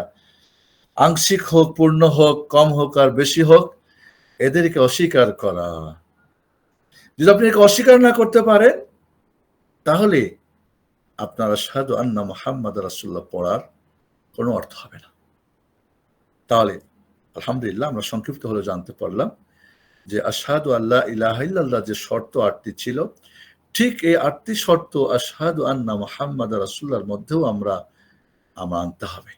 তবে এই শর্তগুলি হচ্ছে কি আপনার জান্নাত যাওয়ার, যে আমাদের তাওহীদ এবং সুন্নাহ হলেই আপনি জান্নাতে যাবেন। যেখানে আশহাদু আল্লা ইলাহা ইল্লাল্লাহ বলবেন, অটোমেটিক্যালি আশহাদু আন্না মুহাম্মাদুর রাসূলুল্লাহ আসতেই হবে। কোন হাদিসে দেখবেন মান শাহিদা আল্লাহ ইলাহা ইল্লাল্লাহ ওয়া আন্না মুহাম্মাদুর রাসূলুল্লাহ কিন্তু নেই। দেখবেন ইসলামের ২টা রুকু, ১ নম্বর রুকুনটা ২টা পার্ট, শাহাদাতাইন দিয়ে ১ নম্বর রুকুন। কোন জায়গায় দেখবেন যে শুধু আশহাদু আল্লাহ ইলাহা ইল্লাল্লাহর কথা আছে, মুহাম্মাদুর রাসূলুল্লাহর কথা আসে নাই। কিন্তু মনে রাখতে হবে আশহাদু আল্লাহ বললেই আপনি আশহাদু আন্না মুহাম্মাদুর রাসূলুল্লাহ মানতে বাধ্য। আশহাদু আন্না মুহাম্মাদুর রাসূলুল্লাহ বলতেই আপনি বাধ্য যেই মুরসিল আল্লাহ রাব্বুল আলামিন যিনি পাঠিয়েছেন তাকে মানতে। যেমন আমরা বলেছিলাম যে তাওহীদের ৩ প্রকার তাওহীদের কথা বলেছিলাম, যে তাওহীদুর রুবুবিয়্যাহ, তাওহীদুল উলুহিয়্যাহ কি করে দেয়? লাজিম করে দেয়। এবং তাওহীদুল ইবাদার মধ্যেই, উলুহিয়ার মধ্যে কি তাওহীদুর রুবুবিয়্যাহ এর মধ্যেই রয়ে গেছে, এবং আসমা ওয়াস সিফাত দুটাকে শামিল করে। তো এই যে মনে রাখতে হবে যে শাহাদাতাইন যেটা আকীদা এবং মানহাজ, আশহাদু আল্লাহ আকীদা এবং আশহাদু আন্না রাসূলুল্লাহ মানহাজ। আকীদা যদি ঠিক থাকে মানহাজ ঠিক থাকবে, মানহাজ ঠিক থাকে আকীদা ঠিক থাকবে। যারা বলছে যে আমাদের আকীদা হচ্ছে সালাফি আর মানহাজ হচ্ছে আপনার ইখওয়ানি বা তাবলীগি বা অমুক বা তমুক, বুঝতে হবে বাতিল। দুটাই সালাফি হতে হবে, আকীদাও সালাফি হতে হবে, মানহাজ সালাফি হতে হবে। কাজে একটা বলবেন একটা আরেকটা না, একটা বাতিল হলে দুইটাই বাতিল, একটা ঠিক হলে আরেকটা ঠিক হইতে হবে। তাহলে কোনোভাবেই দুইটাকে মানে অবিচ্ছিন্নভাবে বোঝা মানে ভাবার কোনো সুযোগ নেই। দুইটা একটার সাথে কি আমাদেরকে মনে রাখতে হবে যে দুইটা একটা একটার সাথে কি অতপ্রত জড়িত, একটা একটাকে লাজিম করে দেয়, জরুরি করে দেয়। আমরা আজকে শাহাদাত আন্না মুহাম্মাদুর রাসূলুল্লাহ যে দাবিগুলো, সেটা আমরা বলবো। দাবিগুলো আমরা একটু বলি। এখানে বেশ কিছু প্রায় 10টা দাবি রয়েছে। এই দাবিগুলো আমরা একটু বলবো। যে আপনি যখন বলছেন আশহাদু আল্লাহ ইলাহা ইল্লাল্লাহ বলতে যেমন আপনার প্রতি বেশ কিছু দাবি চলে এসেছিল, যেটা আপনি পূর্ণ করতে হবে। এবার আশহাদু আন্না মুহাম্মাদুর রাসূলুল্লাহ যখন আমরা বলবো, তখনও কিন্তু আমাদের বেশ কিছু দাবি আমাদের প্রতি চলে আসবে। মুক্তাজাত শাহাদাতু আন্না মুহাম্মাদুর রাসূলুল্লাহ, এই জিনিসগুলো আমাদের কি আসবে? চলে আসবে। সেক্ষেত্রে আমাদের আমরা এখানে সেটা একটু সংক্ষিপ্ত বলবো। যখন আপনি বলছেন যে আশহাদু আন্না মুহাম্মাদুর রাসূলুল্লাহ, তখন আপনার প্রতি যে দাবিগুলো আসবে, সেই দাবিগুলো হলো যে ১ নম্বর দাবি আপনার প্রতি যেটা আসবে সেটা হলো যে নবীর প্রতি আপনার আল ঈমানুল জাযিম, আল ঈমান আল জাযিম বিন নবী আলাইহিস সালাতু ওয়াস সালাম ওয়া লিতারাফু বিরিসালাতি। নবীর প্রতি ঈমান আনা, তিনি আল্লাহর রাসূল, তিনি খাতামুল আম্বিয়া রাসূল, তিনি সমস্ত মানুষের কাছে রাসূল হিসেবে, এবং তার রিসালাতকে স্বীকৃতি দেওয়া, মেনে নেওয়া। আপনি আশহাদু আন্না মুহাম্মাদুর রাসূলুল্লাহ বলছেন মুখে, কিন্তু বাস্তবতায় তাকে নবী হিসেবে আপনি মানছেন না, এই মানার মধ্যে আপনার নড়বড় আছে, তার রিসালাতকে আপনি স্বীকৃতি দিচ্ছেন না। ইয়া আইয়ুহাল্লাযীনা আমানু আমিনু বিল্লাহি ওয়া রাসূলিহি, সূরা নিসার 136 নম্বর আয়াতে আল্লাহ বলছেন, হে মুমিনরা তোমরা আল্লাহর প্রতি ওয়া রাসূলের প্রতি ঈমান আনো। তাহলে আল্লাহর রাসূলের প্রতি ঈমান আমার প্রতি জরুরি, তার রিসালাতের প্রতি ঈমান আনা জরুরি যখন আপনি আশহাদু আন্না মুহাম্মাদুর রাসূলুল্লাহ পড়ছেন। 2 নম্বরে দাবি হচ্ছে যে রাসূল সাল্লাল্লাহু আলাইহি সাল্লামকে পরিপূর্ণভাবে তার আনুগত্যকে স্বীকার করে নেওয়া, তার আনুগত্য করা, তার একচ্ছত্র অনুকরণ করা। মাইয়ুতি রাসূল ফাকাদ আতা আল্লাহ, সূরা নিসার 80 নম্বরে আল্লাহ বলছেন যে আল্লাহ রাসূলের আতায়াত করলো, আনুগত্য করলো, সে আল্লাহ আনুগত্য করলো। এর বিপরীত কিন্তু নাই যে মান আতা আল্লাহ ফাকাদ আতা রাসূল, যে আল্লাহ আনুগত্য করলো সে রাসূলের করলো না। রাসূলের যে আনুগত্য, একদল বের হয়েছে যে হাদিস মানে না, হাদিস মানে না। তাহলে হাদিস যখন মানো না, আযান থেকে আশহাদু আন্না মুহাম্মাদুর রাসূলুল্লাহ উঠে দাও। হাদিস যখন মানো না, তখন তোমরা কি বলে তোমাদের বিয়ে শাদী কিভাবে হবে, মৃত্যুর পরে দাফন কাফন সহায় দিবে কুশের মিল্লাতের উপরে। তাহলে রাসূল সাল্লাল্লাহু আলাইহি ওয়াসাল্লামের আনুগত্য পরিপূর্ণ, তার আনুগত্য করা জীবনে A to Z সবকিছুতে। আল্লাহ তাআলা বলেন, কুল ইন কুনতুম তুহিব্বুনা আল্লাহ ফাত্তাবিউনি ইউহিব্বুকুমুল্লাহ ওয়া ইয়াগফির লাকুম যুনুবাকুম আল্লাহু গফুরুর রাহিম। কুল আতিউল্লাহ ওয়ার রাসূল ফাইন তাওয়াল্লাউ ফাইন্নাল্লাহা লা ইউহিব্বুল কাফিরিন। কুল আতিউল্লাহ ওয়ার রাসূল, তোমরা আল্লাহর আনুগত্য করো, রাসূল বলে দিন আল্লাহর করো, রাসূলের করো। ফাইন তাওয়াল্লাউ, যদি তোমরা মুখ ফিরিয়ে নাও, ফাইন্নাল্লাহা লা ইউহিব্বুল কাফিরিন, আল্লাহ কাফেরদেরকে ভালোবাসেন না। সূরা আলে ইমরানের 31 এবং 32 নম্বর আয়াত। এভাবে 3 নম্বর যে দাবিটা, সেটা হলো যে আল্লাহর নবী আলাইহিস সালাতু ওয়াস সালাম যে সমস্ত খবর দিয়েছেন অতীতের ভবিষ্যতের, যে গায়বী বিষয়গুলি আমাদেরকে জানিয়েছে, ঈমানের যে মৌলিক বিষয়গুলি আমাদের ঈমান আনতে হবে যে রাসূল যা কিছু খবর দিয়েছেন সব সত্য। অতীতের বিভিন্ন নবী রাসূলদের, জাতির বিভিন্ন ঘটনা এবং ভবিষ্যতে কিয়ামতের বিভিন্ন আলামতের কথা, পরকালের কথা, এগুলিকে আমাদের বিশ্বাস করতে হবে। এটাকে আপনাকে বাস্তবায়ন মানে সত্যতা সত্য বলে মেনে নিতে হবে।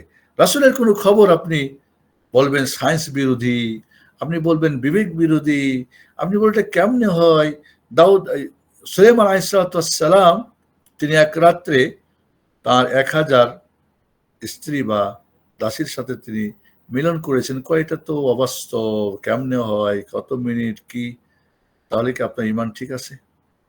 তাহলে কি আন্না মুহাম্মদ রাসূলুল্লাহ ঠিক থাকবে? কখনোই থাকবে না। আছে, সম্ভব, আল্লাহ রাব্বুল আলামিনের দ্বারা সবই সম্ভব। তিনি তার রাসূলকে মুজিজা হিসেবে দিতে পারেন, কারণ সুলাইমান আলাইহিস সালাম আল্লাহর রাসূল ছিলেন, বাদশা ছিলেন। তাহলে আপনি সমস্ত খবরকে বিশ্বাস করা। ওয়ান নাজমি ইযা হাওয়া মা দাল্লা সাহিবুকুম ওয়া মা গাওয়া ওয়া মা ইয়ানতিকু আনিল হাওয়া ইন হুয়া ইল্লা ওয়াহয়ুহা, কারণ তিনি ওহী ছাড়া কোনো কথা বলতেন না। এটা মনে রাখতে হবে। তিলকা মিন আনবাইল গায়বি নুহিহা ইলাইক মা কুনতা তা'লামুহা আনতা ওয়ালা কওমুক মিন ক্বাবল হাযা ফাসবির ইন্নাল আকিবাতুল মুত্তাকিন। তাহলে যে সমস্ত গায়বের কথা রাসূল বলেছেন ওহীর মাধ্যমে, সেগুলি অতীতের বা ভবিষ্যৎ সম্পর্কে আমাকে কি করতে হবে? এর প্রতি আমাকে বিশ্বাস করতে হবে। না হলে আশহাদু আন্না মুহাম্মাদুর রাসূলুল্লাহ বলাটা কি টিকবে না। এইভাবে 4 নম্বরে যেটা হলো যে আমাদের প্রতিটি কাজে কথায় রাসূলের কি করতে হবে? একচ্ছত্র অনুসরণ করতে হবে। কুল ইন কুনতুম তুহিব্বুনা আল্লাহ ফাত্তাবিউনি ইউহিব্বুকুমুল্লাহ ওয়া আকিমুস সালাতা ওয়া আতুজ যাকাতা ওয়া আতিউর রাসূলা লাআল্লাকুম তুরহামুন। রাসূলকে আমাদের তার অনুকরণ আমাদের কথায় কাজে মানতে হবে। এভাবে আল্লাহ নবী বললেন যে সল্লু কামা রাআইতুমুনি উসাল্লি, আমাকে যেভাবে তোমরা সালাত আদা করতে দেখছো ঠিক ওইভাবেই তোমরা সালাত আদায় করো।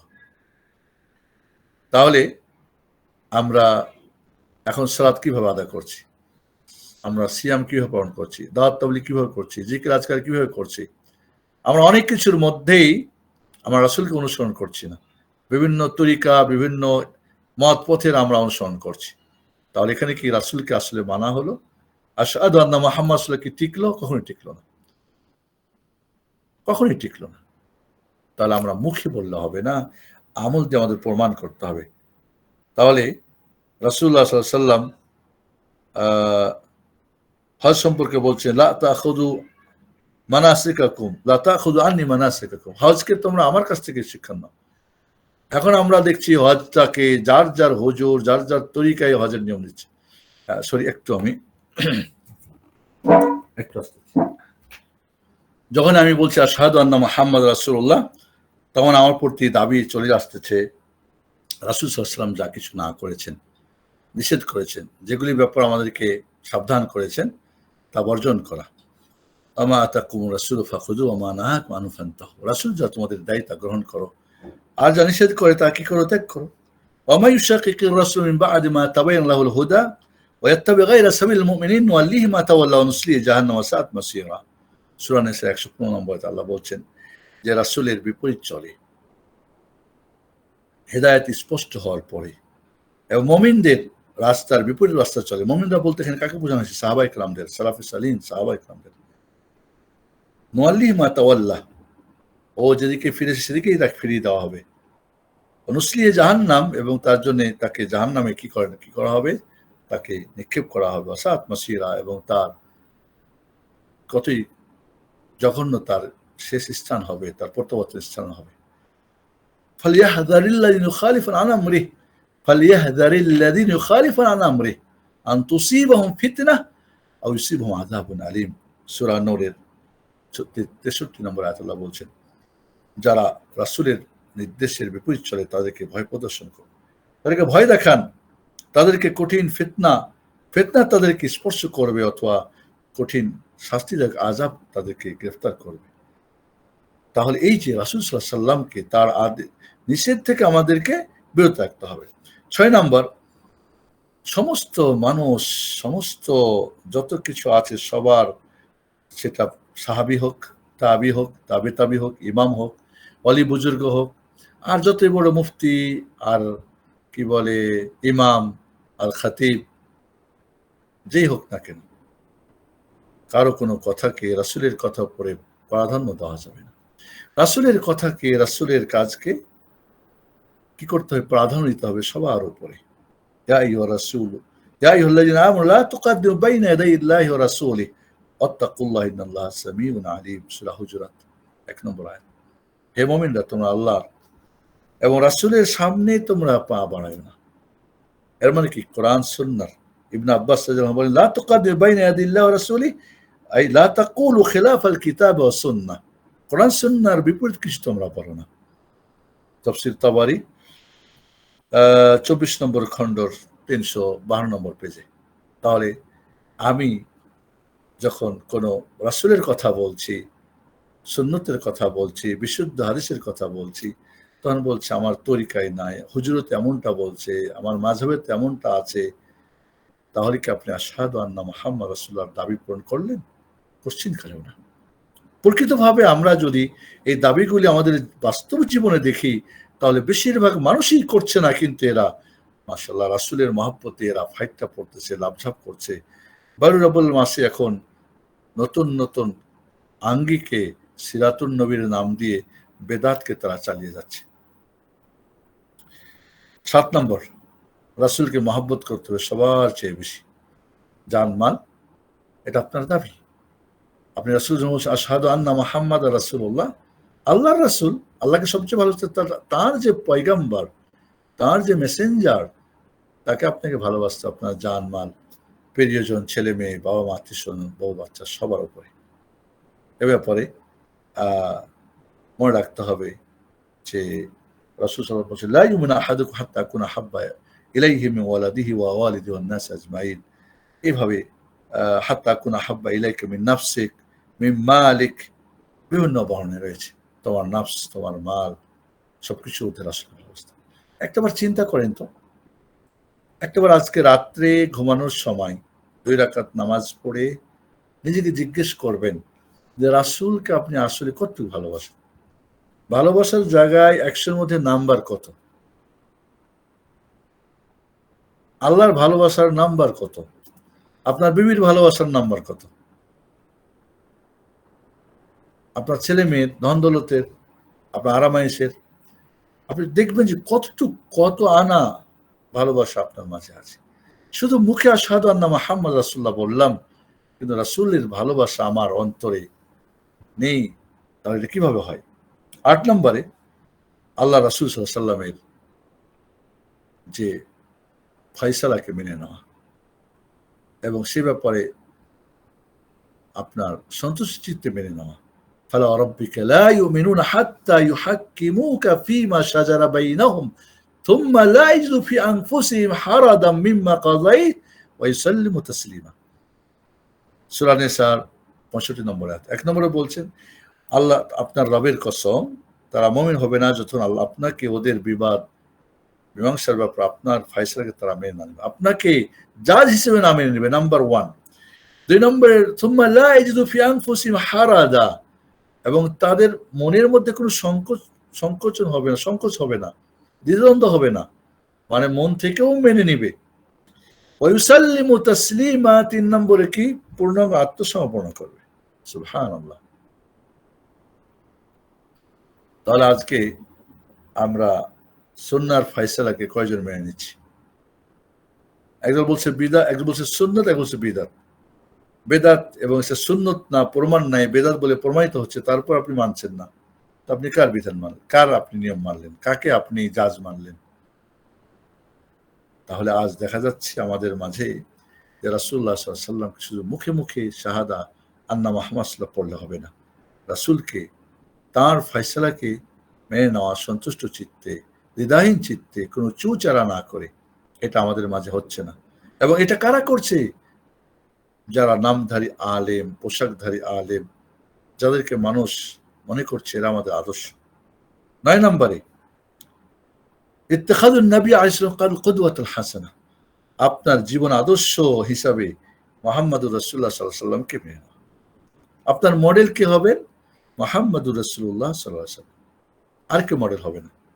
আপনার ইবাদতে, আপনার মুআমালাতে, আপনার আকীদাতে, আপনার কি বলে জুহুদে, আপনার জীবনের A to Z সব জায়গাতে আপনাকে মানতে হবে। কোথায়?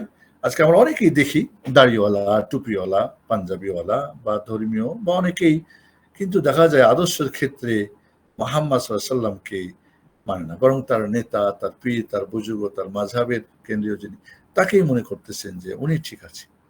না, আপনাকে অবশ্যই মুহাম্মদুর রাসূলুল্লাহ সাল্লাল্লাহু আলাইহি ওয়াসাল্লামকে আপনার উত্তম মডেল হিসেবে A to Z জীবনের সব, আপনি এক গ্লাস পানি পান করবেন, দুধ পান করবেন, আপনি টয়লেটে যাবেন, আপনি যা কিছু করবেন, আপনার জীবনের সবকিছুতেই আদর্শ হবেন। লাকাদ কানা লাকুম ফি রাসূলিল্লাহি উসওয়াতুন হাসানাহ লিমান কানা ইয়ারজুল্লাহ ওয়াল ইয়াউমাল আখির ওয়া যাকারাল্লাহ কাসীরা। সূরা আহজাব ২১ নম্বর আয়াত। আসলে এখানে ৩টা শর্ত জুড়েছেন আল্লাহ, যে আল্লাহকে পেতে চাই, আল্লাহর সন্তুষ্টি পেতে চাই, যে আখিরাতে বিজয় হতে চাই, যে সর্বক্ষণ আল্লাহর জিকির করে, আল্লাহর বেশি বেশি জিকির করে, এমন ৩টা যার মাঝে, সেই কিন্তু মুহাম্মদ সাল্লাল্লাহু আলাইহি ওয়াসাল্লাম তার জন্য মডেল।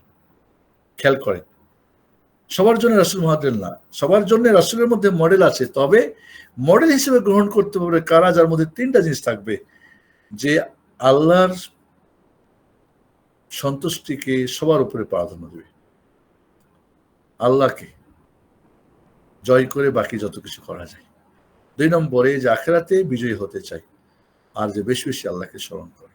এই ৩টা পরিপূর্ণ মুহাম্মদুর রাসূলুল্লাহ সাল্লাল্লাহু আলাইহি ওয়াসাল্লামের মাঝে ছিল, 100%, একটুকু কম ছিল না।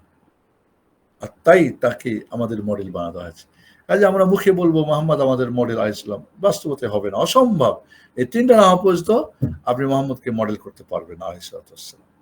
এভাবে আমরা রাসূলুল্লাহ সাল্লাল্লাহু আলাইহি ওয়াসাল্লামের ব্যাপারে আমাদের ঈমান হবে যে তিনি আল্লাহর বান্দা, তার মধ্যে রুবুবিয়াতের বা উলুহিয়াতের বা আল্লাহর আসমা সিফাতের, আল্লাহ হাইয়ুল কাইয়ুম, রাসূল হাইয়ুল কাইয়ুম করে দিবেন, আল্লাহর ১৯৯টা গুণ, নবীর ৯৯টা গুণ সমান সমান বানাবেন, বা বিভিন্নভাবে তিনি আলিম বিজাতি সদর, পীর নবীও কিংবা আপনার পীর সাহেবও কি বলে অন্তর্যামী হয়ে যাবে, এগুলি করা যাবে না কোনোভাবেই। তিনি আল্লাহ রাব্বুল আলামিনের বান্দা এবং সর্বপ্রথম সৃষ্টি, কথাও বলা যাবে না।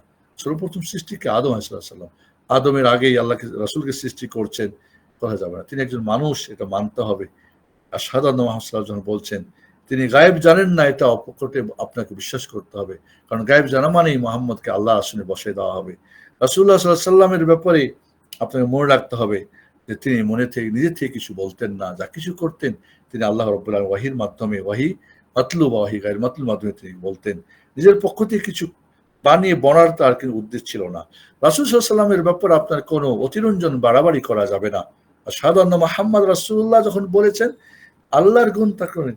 কারণ রাসূল বলছেন লা তুতুরিনি কামা আতরাতিন নাস ঈসা ইবনে মারইয়াম, ঈসা ইবনে মারইয়ামকে যেমন তারা বাড়াবাড়ি করছে, তিন খোদার এক খোদা বা আল্লাহর ছেলে বা নিজেই অবতর খোদা, এমন বাড়াবাড়ি করে না। ইন্নামা আনা আব্দুল্লাহ রাসূলু, আমি আল্লাহর বান্দা ও রাসূল। তাকে নিয়ে কোনো বাড়াবাড়িও করা যাবে না। রাসূল সাল্লাল্লাহু আলাইহি সাল্লামের ব্যাপারে এই জিনিসগুলি আমাদের মনে রাখতে হবে। বিশেষ করে আমাদের আরেকটা যে দাবি আমাদের, সেটা হলো রাসূলকে সম্মান করতে হবে, রাসূলকে ইজ্জত করতে হবে। 10 নম্বর, ইন্না আরসালনাকা শাহিদান ওয়া মুবাশশিরান ওয়া নাযীরা লিতু'মিনু বিল্লাহি ওয়া রাসূলিহি ওয়া তু'আযযিরুহু ওয়া তুওয়াক্কিরুহু ওয়া তুসাব্বিহুহু বুকরাতান ওয়া আসীলা। সূরা আল ফাতহির 8 থেকে 9। রাসূলকে আমাদের সম্মান করতে হবে, ইজ্জত করতে হবে। আমাদেরকে রাসূলকে সম্মান ইজ্জত যদি না করি, তাহলে আমরা যদি মুখে বলি আশহাদু আন্না মুহাম্মাদান রাসূলুল্লাহ, তাহলে কিন্তু কখনোই হবে না। এছাড়া আরেকটা জিনিস মনে রাখতে হবে, রাসূলকে আশহাদু আন্না মুহাম্মাদান রাসূলুল্লাহ বলার সাথে সাথে আরেকটা দাবি যেটা এসে যাবে, সেটা হলো কি, যে মুহাম্মাদুর রাসূলুল্লাহ সাল্লাল্লাহু আলাইহি ওয়াসাল্লামের যে চরিত্র ছিল, তার যে খলুক ছিল, তার আখলাক ছিল, তিনি তার স্ত্রীদের সাথে, তিনি তার বন্ধুদের সাথে, ছোটদের সাথে, গরিবদের সাথে, অসুস্থদের সাথে, অমুসলিমদের সাথে, বেচাকিনাতে, যুদ্ধে, মসজিদে, এই যে তিনি বাবা হিসাবে, তিনি স্বামী হিসাবে, তিনি বন্ধু হিসাবে, তিনি সুখে দুঃখে তার যে চরিত্র ছিল, কানা খুলুকাল কোরআন, রাসূল সাল্লাল্লাহু আলাইহি ওয়াসাল্লামের চরিত্র ছিল কি কোরআন। আমি সবসময় বলি যে ক্লোজ কোরআন হচ্ছে আমরা যে কোরআন পড়ি, আর ওপেন কোরআন এই 30 পারার কি মুহাম্মদুর রাসূলুল্লাহ সাল্লাল্লাহু আলাইহি ওয়াসাল্লাম। আপনার মাঝে রাসূল সাল্লাল্লাহু আলাইহি ওয়াসাল্লামের আদর্শ একেবারে আখলাকের কতটুক রয়েছে? কোনোবার কি চিন্তা করছেন আপনি কথা বলার ক্ষেত্রে, আপনার চলাতে ফেরাতে, ভেসে ভেসে, আপনার বডিতে, আপনার সবকিছুতে আপনার আখলাক মুহাম্মদ সাল্লাল্লাহু আলাইহি ওয়াসাল্লামের আখলাক আছে কিনা? যদি না থাকে, আশহাদু আন্না মুহাম্মাদান রাসূলুল্লাহ বললে এই বলাটা মিথ্যা হবে। আশা করি আমরা আশহাদু আন্না মুহাম্মাদান রাসূলুল্লাহর অর্থটা জানতে পেরেছি। আজকে আমরা আশহাদু আল্লা ইলাহা ইল্লাল্লাহ দাবি প্রায় 10টা আমরা বলেছি, বা চেয়ে একটু একটা বেশি হতে পারে, আমি হিসাব করি নাই। আর আশহাদু আল্লাহ মুহাম্মাদ রাসূলুল্লাহ অর্থ এবং তার 8টা শর্ত এবং প্রায় 10-11টা দাবি আমরা বলেছি। একটাবার ভাবুন যে নবী রাসূল কেন শাহাদাতাইন নিয়ে তো আশহাদু আল্লা ইলাহা ইল্লাল্লাহ আশহাদু রাসূলুল্লাহকে, এই দুইটা ঠিক না হওয়া পর্যন্ত কোনো ইবাদতের প্রয়োজন নাই, করলেও কোনো কাজ হবে না। আপনি সালাত, সিয়াম, রোজা যা কিছু করবেন কোনো ফায়দা হবে না। এই দুইটা ঠিক হতে হবে। তাহলে শাহাদাতেনের গুরুত্ব কত বেশি, যে শাহাদাতেনের ব্যাপারটাকে আমরা অ্যাভয়েড করেছি, কালেমা দিয়ে আমরা কালেমা বলেই প্রথম রুকুন চালিয়ে দিয়েছি। আমরা নামাজ বলে নামাজ কায়েমকে বিলুপ্ত করেছি। আমরা কালিমা বলে শাহাদাতাইনকে আমরা জবা করেছি, আর কালিমা নামাজ বলে সালাত কায়েমকে আমরা বাদ করে দিয়েছি। আমরা যাকাত বলে যাকাত আদায় করাকে বাদ করে দিয়েছি। আর সিয়ামে রমাদানের সিয়াম রাখাকে শুধু সিয়াম বলে ওটাও বাদ হয়ে গেছে। আর হাজ্জুল বাইতুল হারাম লিমাসিলাহি সাবিলা, সামর্থ্যবান ব্যক্তির আল্লাহর ঘরের হজকে শুধু হজ বলে সেটাও শেষ করে দিয়েছি। রাখলাম কি আমরা তাহলে? আমরা না আশহাদু আল্লাহ ইলাহা ঠিক আছে, আর না আশহাদু আন্না মুহাম্মাদান রাসূলুল্লাহ ঠিক আছে। আর সেই জন্যই তো ধর্ম যার যার, পর্ব সবার। দুর্গা ছাড়িয়া দরগা ধরো, ঠাকুর ছাড়িয়া পীর ধরো, এই হলো আমাদের স্লোগান। এই হলো আমাদের শাহাদাতাইনকে বিলুপ্ত করার বাস্তবতা। লা হাওলা ওয়ালা কুওয়াতা ইল্লা বিল্লাহ। বন্ধুরা, আমাদের এখন প্রশ্ন উত্তরে যাব আমরা। আমি একটু আজকে আলোচনা লম্বা করেছি, কারণ হচ্ছে কি শেষ করতে চাই। ইনশাআল্লাহ সামনের আলোচনা আমরা হয়তো কি নিয়ে, আপনার আকীদা সংক্রান্ত, এগুলো সব আকীদা মানহাজ নিয়ে আমাদের চলতেছে। তাহলে আমরা তাওহীদের বিষয়টা আমরা জানতে পেরেছি, আমরা শাহাদাতাইন বিষয়টা আমাদের কাছে ক্লিয়ার হয়েছে। এখন আমরা আকীদার যে অন্যান্য পার্ট, হয়তো শিরকে যেতে পারি, আমরা সুন্নাহ একটা পার্ট, বেদাত একটা পার্ট, এগুলি কিন্তু আকীদার পার্টের অন্তর্ভুক্ত। একটা যেটা বর্তমানে চলছে তাকফির, মানে কুফরি ফতোয়া দেওয়া, এটা খুবই গুরুত্বপূর্ণ, বিশেষ করে যারা এখন দিন মানে আমরা জানছি সেই আকীদা মানহাজ, সালাফি আকীদা মানহাজ, কোনোভাবেই যেন আমরা যাকে তাকে কাফের আর আমরা ফতোয়া না দিই। এটা অত্যন্ত জরুরি একটা বিষয়। তো আমরা আপনাদেরকে একটা বই দিয়েছি, কি তাওহীদ ও তার উপকারিতা। এই বইটা আপনারা ফার্স্ট টু লাস্ট পড়বেন, যদিও খুব সংক্ষেপে, তবে যে আলোচনাগুলি করছি এখানে অনেকটা হয়তো পাওয়া যাবে ইনশাআল্লাহ। আরো হয়তো আমরা এটা সংস্কার করলে আরো কিছু অ্যাড করা যাবে।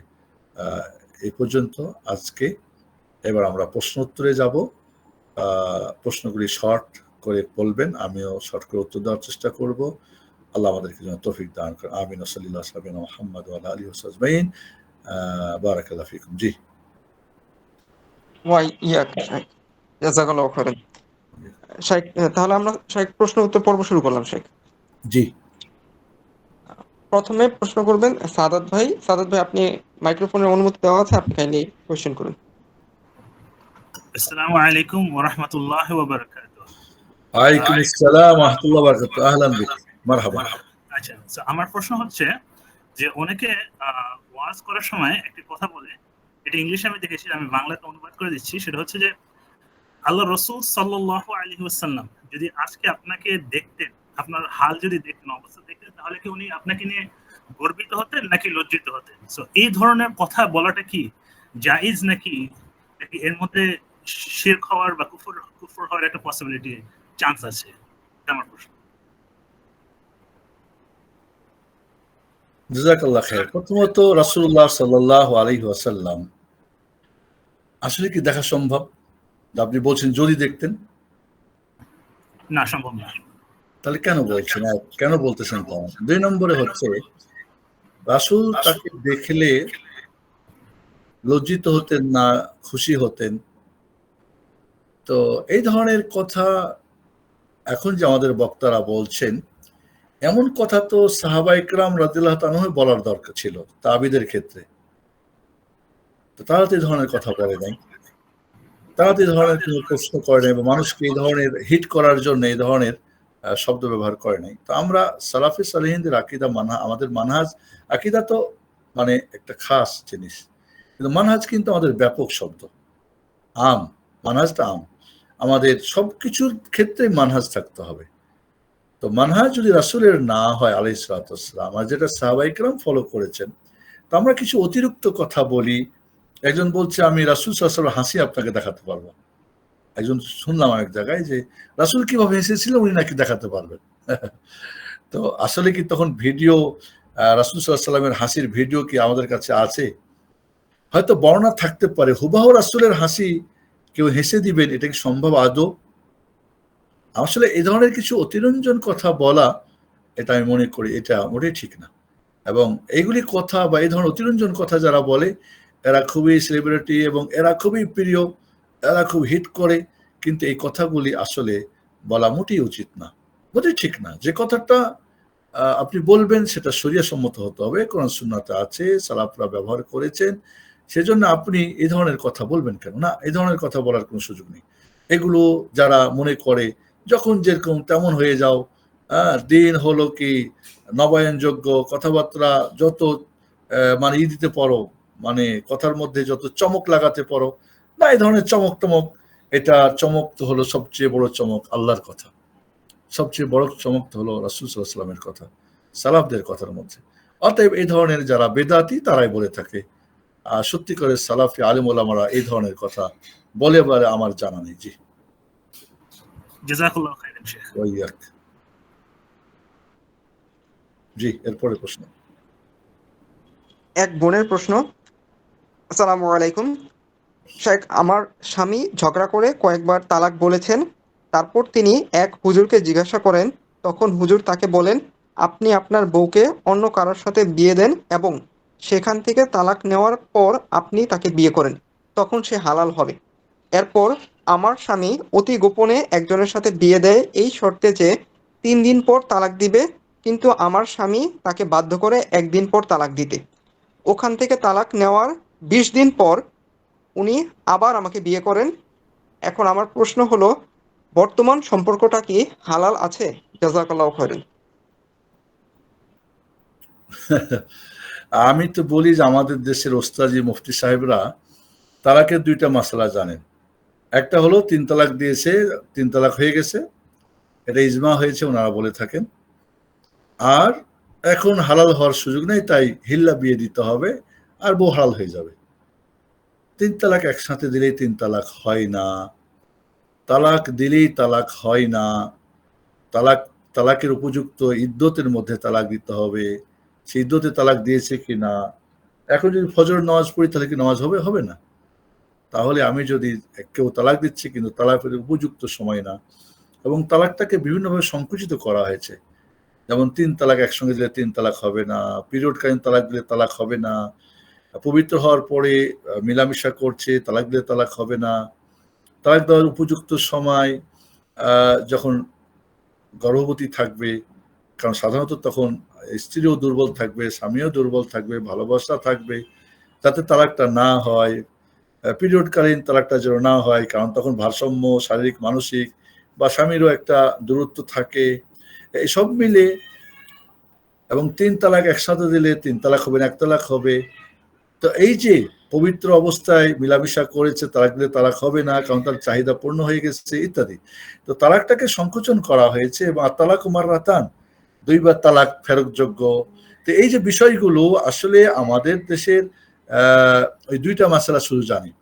তাহলে তালাক যে দিয়েছিলেন তিনি, এই তালাকের ডিটেলসটা জানতে হবে। সেই বোনকে বলবো উনি যেন পার্সোনাল নাম্বার নিয়ে যোগাযোগ করেন কিভাবে তালাকটা হয়েছিল না হয় নাই। আর যদি 3 তালাক হয়েই থাকে, 3 তালাক যদি তাদের হয়েই গেছিল, তাহলে এইভাবে বিয়ে দিয়ে তাদের বিবাহটাও শুদ্ধ হয় নাই, ফেরত নেওয়াটাও শুদ্ধ হয় নাই, পুরোটাই হারাম। হিল্লা সিস্টেমটাই পুরোটা হারাম। হারাম দিয়ে হালাল হয় না। কিন্তু মুফতি সাহেবরা বলেন হারাম হলেও বউ তো হালাল হয়ে যাবে। না না, এটা কখনই না, এটা কোনোভাবে সম্ভব না। হিল্লা বিয়েটা পুরোটা জেনার একটা তরিকা ছাড়া আর কিচ্ছু না। তারপরে 3 দিন তার সঙ্গে কন্ট্যাক্ট করছে, 1 দিনের মধ্যে তালাক দেওয়া হয়েছে, তাদের 2জনের কি মিলামেশা হয়েছিল কি না, না এমনি শুধু, নাকি বিষয়গুলি শর্ত আছে। তাহলে তালাকের বিষয়টা এখন যেভাবে বলছেন আমি বলতে পারছি না। বোনকে বলবো যে আপনি পার্সোনাল আপনার বিষয়টা জানান কোনো একজন বিজ্ঞ আলেমকে, বা আপনি আমার কাছেও জানাতে পারেন আমার নাম্বার নিয়ে, পুরা বিষয়টা লিখে। তারপর হয়তো বিষয়টা দেখা যাবে যে কি অবস্থায় আছে। তবে যদি 3 তালাক হয়ে থাকে, আদৌ হয়েছিল কিনা সেটা একটা বিষয়। আর হিল্লা বিয়েতে বউ হালাল হয় না, এটা হলো সত্য। জি, জাযাকাল্লাহু খাইরান। ওই আর কি। এক ভাইয়ের প্রশ্ন। আসসালামু আলাইকুম শাইখ। ওয়ালাইকুম যে আসসালাম। আহলে হাদিস দায়ী জামাত শিবির, ইখওয়ানি, বিদাতি আলেমদের সাথে উঠা বসা করে এবং একই মঞ্চে দাওয়াতি কাজ করে, এমন দায়ী থেকে ইলম নেওয়া কতটুকু নিরাপদ? এ বিষয়ে সালাফদের মানহাজ কি? জাযাকাল্লাহু খাইরান। বেদাতিরকে প্রমোট করা, তাদের সাথে তাদের দল ভারী করা, তাদের সাথে উঠা বসা করা, প্রোগ্রাম করা, বা নিজে সেলিব্রিটি হওয়ার জন্য বা বিখ্যাত হওয়ার জন্য, এখন অনেকে এখন মুফতিউল সাকালাইন, মুফতিউল মালাইকা হওয়ার জন্য, মুফতি আজম হওয়ার জন্য বা মুফতিউল মিল্লাত হওয়ার জন্য বিভিন্ন ধরনের আমরা দেখতে পাচ্ছি। বিভিন্নভাবেই তাদের ফতোয়াগুলো, তাদের আচরণ বা তাদের বিচরণগুলো, তো এটা কোনোভাবেই সালাফি আকিদা মানহাজের মধ্যে এটা পড়ে না, সালাফি আকিদা মানহাজের মধ্যে পড়ে না। এবং নিশ্চিত থাকবেন ইনশাআল্লাহ যে একদিন এগুলো একটা খারাপ প্রভাব পড়বে ওই ব্যক্তির, এই সমস্ত যারা, তাদের উপরেও পড়বে এবং জাতির উপরে পড়বে। এবং আমাদের কিছু ভোলা কম জানা আবেগী ছেলেপেলারাও দেখবেন বিভ্রান্তি যাবে, এখান থেকে অন্য জায়গায় বলবে কোনো তো বিভেদ নাই, ঠিকই তো আছে, ঠিক আছে ঈদে মিলাদুন নবী জায়েজ নেই কিন্তু সিরাতুন নবী জায়েজ, ঠিক আছে। ঠিক আছে, এখানে না তো ওইখানে। আমি মনে করি যে না, এমন আসলেই আকীদা মানহাজের ব্যাপারটা খুবই গুরুত্ব, এবং সবার সাথে চলতে হবে, উঠতে হবে, বসতে হবে, এমনটা সালাফদের আকীদা মানহাজ ছিল না, কখনোই না। এবং এই ব্যাপারে বহু সালাফদের আহ বাণী, তাদের আচরণের কথা আছে। আর এখন যেহেতু কেউ মনে করছেন আমি অনেক বেশি জানি, আমি আমাকে কেউ নিতে পারবে না, আমি বরং তাদেরকে জয় করে ফেলবো। আসলে বিষয়টা জয় পরাজয়ের নয়, এখানে আকীদা মানহাজের জয় পরাজয়ের বিষয়টা রয়ে গেছে। এই জন্যে এমনটা মনে হয় করা ঠিক হবে না। কেউ করলে আমরা তার জন্য দোয়া করব, তাকে আমরা নাসিহা করব, এমনটা যেন না করে। তবে তাকে আমরা হয়তো তার ব্যাপারে উচ্চবাচ্য বা এটা ওটা, বা আমরা বিভিন্ন ধরনের লকব না দিই, বরং তাকে হয়তো আমরা নাসিহা করতে পারি, বোঝাতে পারি। হ্যাঁ, আপনি আপনার জায়গা থেকে করেন, আরেক জায়গায় যেতে হবে কেন? আপনি আপনার জায়গা থেকে করেন, আপনার ভাইদের সাথে করেন, আপনার আকীদা মানহাজের মানুষদের সাথে করেন। সবার সাথে যেতে হবে, এই গোল আলু মার্কা হওয়া এটা সালাফি আকীদা মানহাজের আসে না। জি, জাযাকাল্লাহ খাইর।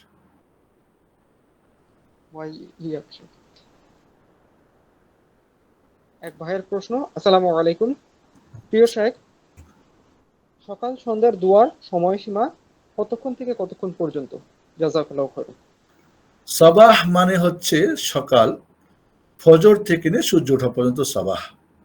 ফজর হয়ে গেছে তখন থেকে নিয়ে সূর্য ওঠা পর্যন্ত আপনি এই দোয়াগুলি, এমন তো হতে পারে যে নামাজ অনেক সময় দেরি হয় আমাদের, পৌনে 1 ঘন্টা 40 মিনিট পরে নামাজ শুরু হচ্ছে, মসজিদে গিয়ে 2 রাকাত কি বলে ফজরের সুন্নত পড়ে সুযোগ পেয়েছেন, দোয়া শেষ করে দেন সকালের, সমস্যা নেই। আসরের ব্যাপারটাও তাই, মাসা হচ্ছে বিকাল হচ্ছে আসর থেকে নিয়ে, ফার্স্ট আসর কত, আজকে যেমন ধরেন আমাদের বাংলাদেশে আসর 3টা 16-17-তে, তাহলে আপনি আপনার মসজিদে নামাজ হচ্ছে হয়তো পৌনে 5টায়, তাহলে আপনি বিকালের দোয়া শেষ করে ফেলেন।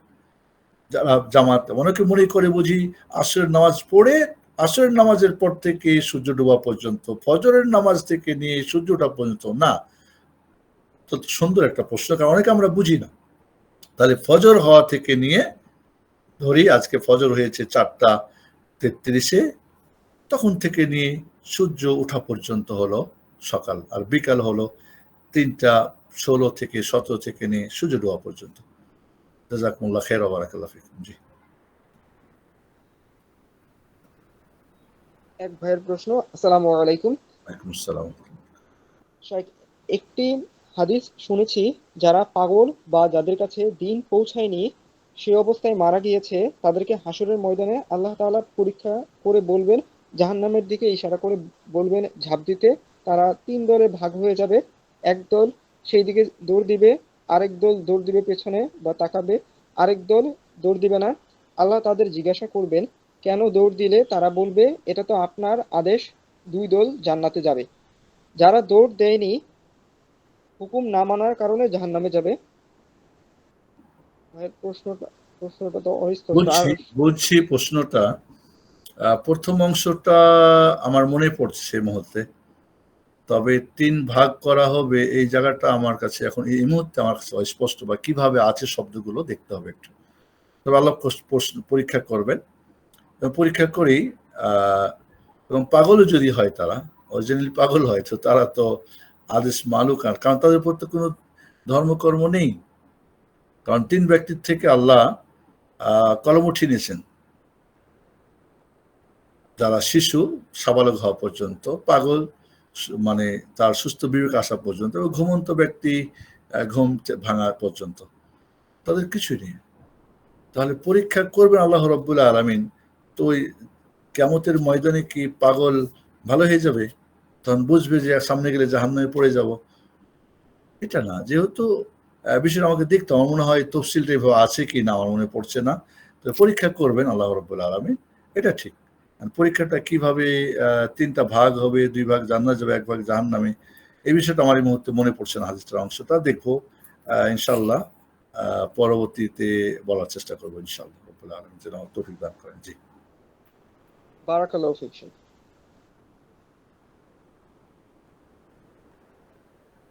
এক বোনের প্রশ্ন। জি। আসসালামু আলাইকুম শাইখ। আশহাদু আন্না মুহাম্মাদ আবদুহু ওয়া রাসূলুহু, এটা উস্তাদ বলেছেন কখনো নাশহাদু কখনো বলা যাবে না, কিন্তু বৈঠকের শেষে দোয়ায় অনেক সময় নাশহাদু আন্না বলে সবার পক্ষ থেকে নাশহাদু কি একেবারেই বলা যাবে না? হাদিসে কি এই দোয়াগুলোতে নাশহাদু ব্যবহার করা হয়নি? জানালে উপকৃত হব। জাযাকাল্লাহু খাইরান।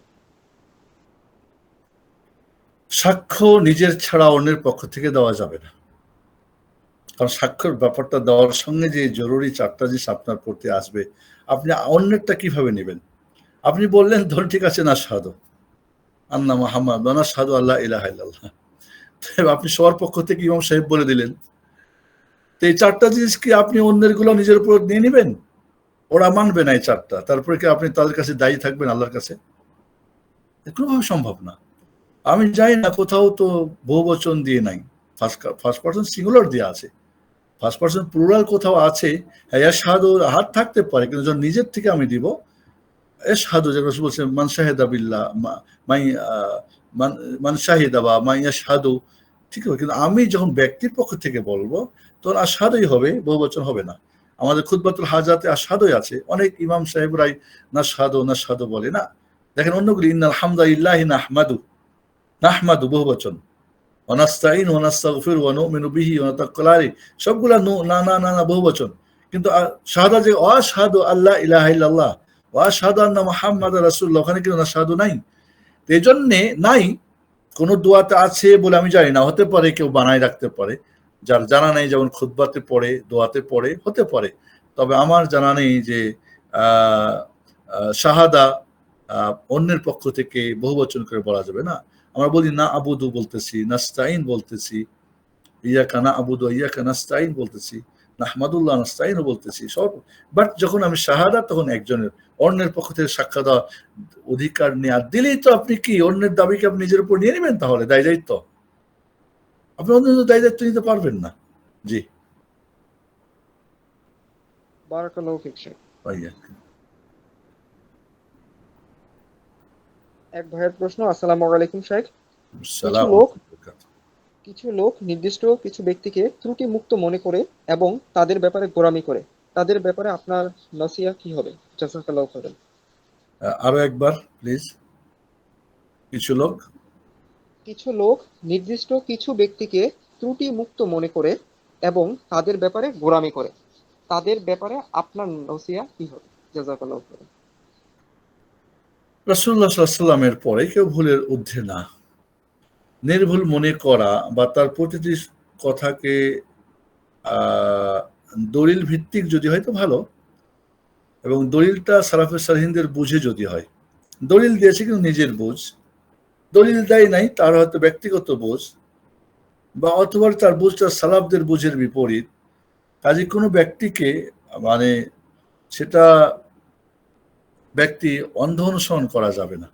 দলিল ছাড়া কোনো ব্যক্তির সব কথাকে মেনে নেওয়াটা হচ্ছে কি তাকলিদ সাক্ষী, যেটা মজমুম, এটা পরিহারযোগ্য এটা। অতএব আজকাল দেখা যায় কেউ কেউ বলে শাইখ পূজা, যেমন পীর পূজা হয়, এবং কেউ একজন শাইখকে মানে সর্বসেরা মনে করে তারই সব কথা সবই কিছু, এরকম মনে করা ঠিক না। তবে যদি সেটা দলিল ভিত্তিক হয় সেটা তাকে মানা হলো না, তাকে তো আল্লাহ এবং রাসূল, আল্লাহর কথা আল্লাহকে মানা, রাসূলকে মানা হলো, তাকে তো মানা হলো না। তাই যখন আমরা কোরআন সুন্নাহ যখন মানে একজন মানুষ এবং একজন মুফতি বা আলেম কোনো কথা বলে কোরআন সুন্নাহ ভিত্তিক, সালাফে সালেহিনদের মানহাজ ভিত্তিক, তখন তো আমরা তাকে মানলাম না, আমরা তো কোরআন সুন্নাহকে মানলাম। তিনি তো আমাদের ওস্তাদ, বা উনি আমাদের আল্লাহর কথা রাসূলটার কথা আমাকে বুঝিয়ে দিলেন। এই জন্যে এইভাবে অন্ধ ব্যক্তি পূজা করা এটা শরীয়ত অবশ্যই জঘন্য কাজ, এবং এর মাধ্যমেই তো বিভিন্ন দল মত, ব্যক্তি কেন্দ্রিক, সংগঠন কেন্দ্রিক, গ্রুপ কেন্দ্রিক বা এলাকা কেন্দ্রিক তৈরি হয়েছে। এই ধরনের করা মোটেই ঠিক হবে না। এবং এটা দেখা যাচ্ছে আজকাল যে ইমাম আবু হানিফা রাহিমাহুল্লাহকে মানতে পারেন না উনি, কিন্তু তার শিষ্যের মানে কত নিচু মানের একজন শিষ্যকে উনি আবার তাকেই মানতেছেন। এমনটা কিন্তু আমাদের মাঝে হওয়াটা মোটেই ঠিক না। এগুলি থেকে আমাদেরকে বাঁচা দরকার। মানে এইভাবেই ওই ব্যক্তিকেন্দ্রিক দল তৈরি হবে, গোষ্ঠী তৈরি হবে, এটা কখনোই ঠিক না। এবং যাদের মানা হচ্ছে এভাবে তাদের বলে দেওয়া উচিত, তাদের ভক্ত, যারা ভক্ত বলে ওনারা, ভক্তদেরকে যে ভক্তরা এরকম ভক্ত তোমরা হও না, বা এটা ঠিক না। জি, বারাকাল্লাহু ফিক শেখ। ইয়াকুম। পরবর্তী প্রশ্ন। আসসালামু আলাইকুম শাইখ। আহলুস সুন্নাহ ওয়াল জামাত বিরোধী মানহাজ সমূহ ও সে সকল মানহাজের দায়ীদের থেকে সতর্ক করার দ্বারা কি মুসলিম উম্মাহর মাঝে বিভক্তি সৃষ্টি করা বোঝায়? জাযাকাল্লাহু খাইরান। আরো একবার পরের কথাগুলি স্পষ্ট হয় না, একটু ধীরে ধীরে। হ্যাঁ, জি। আসসালামু আলাইকুম শাইখ। হ্যাঁ, ওয়ালাইকুম আহলুস আসসালাম। সুন্নাহ ওয়াল জামাত বিরোধী মানহাজ সমূহ ও সে সকল মানহাজের দায়ীদের থেকে সতর্ক করার দ্বারা কি মুসলিম উম্মাহর মাঝে বিভক্ত সৃষ্টি করা বোঝায়? জাযাকাল্লাহু খাইরান। বিভক্ত তো তারা করেছে, যারা আহলুস সুন্নাহ জামাতের আকীদা মানহাজ বিরোধী, সালাফদের বুঝের বিরোধী কাজ করেছে, তারাই তো বিভক্ত করেছেন। তাই তাদের ব্যাপারে সতর্ক করা মানে বিভক্তি থেকে মানুষকে সাবধান করা। এই জন্য আমি একটা কথা বলি, আমার একটা খুব সত্য কথা আমি বলি, আজকে আমি ভাই বোনদেরকে বলবো, তাওহীদ ছাড়া যারা ইত্তেহাদের কথা বলে তারা প্রতারক, তারা ধোঁকাবাজ। তাওহীদ, ঐক্য তাওহীদের ভিত্তিতে হবে, তাওহীদ থেকে ইত্তেহাদ, তাওহীদ থেকে ইত্তেহাদ। যত তাওহীদ মজবুত হবে তত ইত্তেহাদ মজবুত হবে। তাওহীদে যত গড়বড় ততই কি আপনার ইত্তেহাদে গড়বড়। তাওহীদের দুইটা পার্ট, একটা তাওহীদুল আকীদা, একটা তাওহীদুল ইবাদা, তাওহীদুল রিসালা। যখনই তাওহীদুল ইবাদায় গড়বড় হবে, আর যখন তাওহীদুল রিসালা, রাসূলকে ছাড়া আরো কাউকে মানবে, অন্যদের সবকিছু নিয়ম ঢুকাই ফেলবে, আর যখন আল্লাহ ছাড়া অন্য কাউরই ইবাদত হবে, এটাই তো মূল জায়গা। আহলুস সুন্নাহ ওয়াল জামাতের নাম দিয়ে আহলুস সুন্নাহ ওয়াল জামাত নাম দিচ্ছেন, কিন্তু তার আকীদা মানহাজ আহলুস সুন্নাহ ওয়াল জামাতের নয়, বা সালাফদের মানহাজ নয়, বা আহলুল হাদিসদের মানহাজ আকীদা নয়। তাহলে যখন সাবধান করা হচ্ছে, এর মানে বিচ্ছিন্নতা থেকে তাকে সাবধান করা হচ্ছে, ঐক্যের পথে ডাকা হচ্ছে। আর যারা বলছে এর মাধ্যমে মানে বিভক্তি করছে, আসলে এই কথাটাই তাদের বাতিল কথা, এই কথাটাই তাদের বাতিল। এবং যারা তাওহীদ ছাড়া, তাওহীদ আকীদা মানহাজ ছাড়া যারা ইত্তেহাদের কথা বলছেন, ঐক্যের কথা বলছেন, এটা পুরোটাই কি ধোঁকা দেওয়া, কোনো সন্দেহ নেই এখানে। জি, বারাকাল্লাহু ফিক শেখ। ওই এক বোনের প্রশ্ন। আসসালামু আলাইকুম ওয়া রাহমাতুল্লাহি ওয়া বারাকাতুহু শাইখ। আমার ছোট ভাই রাস্তায় একটি হাতের স্মার্ট ঘড়ি পেয়েছিল, যেটা এনে আমাকে দিয়েছিল। আমরা মালিককে খোঁজার চেষ্টা করেছি, পাশের দোকানদারকে বলে রাখা হয়েছে কেউ খুঁজতে আসলে যাতে আমাদের বলে। প্রায় 5 মাস হয়ে গেল, এখনো ঘড়িটা আমার কাছেই আছে। মালিককে খুঁজে পাওয়া যায়নি। আমার এক্ষেত্রে করণীয় কি? এবং কিছুদিন আগে রাস্তায় 300 টাকা পেয়েছিলাম, সেগুলো কি মসজিদে দিয়ে দিব? জাযাকাল্লাহু খাইরান। কোরআনও জিনিস যদি এমন হয় ছোটখাটো, যেটা মানুষ সাধারণত তালাশ করে না, হয়তো একটা ঘড়ি খুব যে বর্তমান যুগে হয়তো নর্মাল যদি হয়, অনেক দামের হয় সেটা আলাদা কথা, বা 300 টাকাই হয়তো বর্তমান যুগে বড় একটা অ্যামাউন্ট না, হয়তো একটু খোঁজ টোজ করে পাই নাই, তো এটা নিয়ে আর কোনো টেনশন নাই। এমন যদি হয় যে ছোটখাটো ব্যাপার বিষয় হয়, বস্তু হয় বা মূল্য হয়, অ্যামাউন্ট হয়, তাহলে সেটা মোটামুটি প্রচার করে একটু খোঁজ খবর নিয়ে যে না পাওয়া যায়, নিজে ব্যবহার করতে পারে, ঘড়িটা ব্যবহার করতে পারে, টাকাটা খরচ করতে পারে, সেটার সবকিছু লিখে রাখবে। যদি কোনো এক সময় চলে আসে কেউ চাইতে, তো যদি সে ডকুমেন্ট দিতে পারে, তাহলে তাকে ফেরত দিবে, অথবা তার টাকা সেই পরিমাণ টাকা দিয়ে দিবে। 1। 2 নম্বরে, যদি এমনটা বড় ধরনের অ্যামাউন্ট হয়, তাহলে তাকে 1 বৎসর প্রচার করতে হবে। বড় ধরনের হয়তো ঘড়ি অনেক দামি, মোবাইলটা অনেক দামি, তাহলে সেটাকে কি করতে হবে? 1 বছর প্রচার করতে হবে। শুধু দোকানে না, প্রয়োজনে পেপারিং করতে হবে, বা এখন সোশ্যাল মিডিয়াতে বলতে হবে। যদি 1 বছরের মধ্যে না পাওয়া যায়, তাহলে কোয়ান্টিটি কোয়ালিটি লিখে রেখে সেটা ব্যবহার করতে পারবে। আর যদি মক্কাতে কোনো জিনিস খোঁজ করে পায়, তাহলে অবশ্যই সেটা সেখানে হারানো যে মালগুলো জমা দেওয়ার বক্স আছে সেখানে দিয়ে আসতে হবে, তাদের কাছে দিয়ে আসতে হবে। সেখানে কোনোভাবেই নিবে না, আর নিলে সেখানে দিয়ে আসবে। আর যদি এমন চায় যে না আমি এটা দান করে দেবো মসজিদে বা মাদ্রাসা বা ফকির মিসকিনকে দান করে দিলাম, 300 টাকা দিয়ে দিলাম, তাহলে যে ব্যক্তির সেই সব পেয়ে যাবে। যে ব্যক্তির অরিজিনাল মালিক যদি সে কাফির হয় তাহলে দুনিয়ায় তার ফলাফল পাবে, আর মুমিন যদি হয় দুনিয়া পাবে, আখিরাতে পাবে ইনশাআল্লাহ। যদি কোনোভাবে সে ফেরত আসে এবং দাবি করে, তাহলে বলবে ভাই তোমার এটা তো আমি দান করে দিয়েছি, সে যদি মেনে নেয় ভালো, না হলে তার টাকাটা ফেরত দিবেন, তাহলে তার অ্যাকাউন্ট আখিরাতের অ্যাকাউন্ট থেকে আপনার অ্যাকাউন্টে চলে আসবে ইনশাআল্লাহ। জি, বারাকাল্লাহু ফিক শাইখ। ভাইয়াকুম। এক ভাইয়ের প্রশ্ন, আসসালামু আলাইকুম।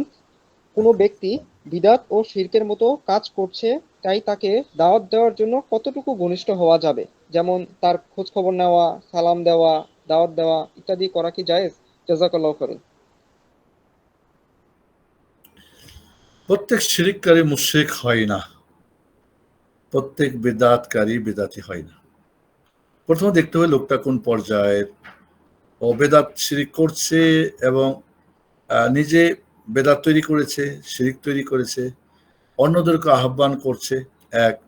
আরেকটা হচ্ছে শুধু বেদাত শিরিক করেছে তৈরি, কিন্তু সে নিজে করে অন্যকে আহ্বান করে না, আসলে সে নিজেও করে নাই তৈরি, আর আহ্বানও করে না, কিন্তু অন্যের দেখা দেখি হয়তো করছে এমন। তাহলে দেখতে হবে বেদাতটা কোন পর্যায়ে, শিরকটা কোন পর্যায়ে, ছোট না বড়, কুফরি পর্যায়ে আকীদায় বিদাত নাকি ইবাদতে বা মুআমালাতে, কোথায়। তাহলে আমাকে জানতে হবে যে বিষয়টা কোন পর্যায়ের, যেটা খারিজ মিল্লাহ হয়ে যায় নাকি মিল্লাতে থাকে, আমল নষ্ট হয়, ছোট বেদাত, ছোট শিরিক না বড় বেদাত, বড় শিরিক, আকীদাতে না আমলে, বিষয়টি জানতে হবে। ব্যক্তিটাকে জানতে হবে ব্যক্তিটা কেমন, ও জেনে বুঝে করছে কিনা না বুঝে করছে, যে সেক্ষেত্রে তার কি কোনো অজুহাত আছে কি না, অজ্ঞতা, লোভ, লালসা, অপব্যাখ্যা বা চাপ সৃষ্টি না করলে হয়তো কিছু তার হারাবে, সে নিজে জানছে এটা ঠিক না কিন্তু বাধ্য হয়ে করছে বা কোনো লোভে করছে। এই সব জিনিসগুলি একজন হুকুম লাগানোর আগে জানতে হবে এবং তারপরেই তার উপরে হুকুম লাগাতে হবে, তার আগে না। এরপরে যদি তার উপর হুজ্জত কায়েম হয়, দলিল দস্তবিজ দিয়ে তাকে বোঝানো হয়, সে বুঝেও নাই উপযুক্ত ব্যক্তি এবং সময় দিয়ে, এরপরে যদি সে না করে, তখন তার সঙ্গে ব্যাপারটা আসবে আমি কি করব। এখন সালাম বন্ধ করতে হবে, কথা বন্ধ করতে হবে।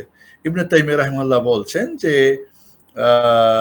সেক্ষেত্রে দেখতে হবে বন্ধ করলে ফায়দা না ক্ষতি। তো যদি বন্ধ করে সবাই কথা বলছে না, ভাববে কি রে কেন কথা বলে না আমার সাথে, কি হয়েছে, তখন তো সে জিজ্ঞেস করবে, ভুল বুঝতে পারবে, ফিরে আসবে। কিন্তু এখন তো জিজ্ঞেসই করবে না, বরং আপনি যারা হয়তো বলবে না তাদেরকে আরো কাফের মুশরিক আরো বড় কিছু ফতোয়া দিয়ে দিবে।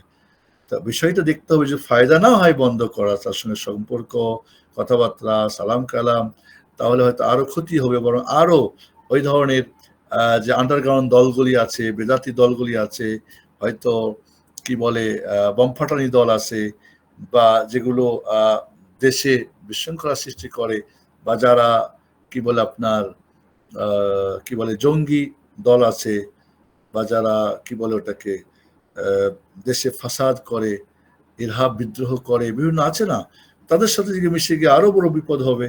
সেক্ষেত্রে তার সঙ্গে সম্পর্ক রেখে তাকে বোঝানোর চেষ্টা করতে হবে, নিজে না পারলে উপযুক্ত ব্যক্তি বা আলেমকে দিয়ে বোঝানোর চেষ্টা করতে হবে। বিষয়টা একেবারে সহজ আমরা হার না করলে মনে হয় ঠিক হবে না। জি, জাযাকাল্লাহ খাইর। বারাকাল্লাহু ফিক।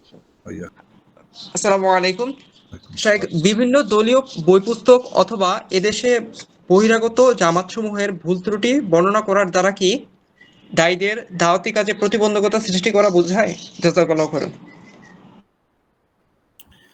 ভুলটা যদি ব্যক্তি কেন্দ্রিক হয়, তাকে ব্যক্তিগতভাবে সংশোধন করতে হবে।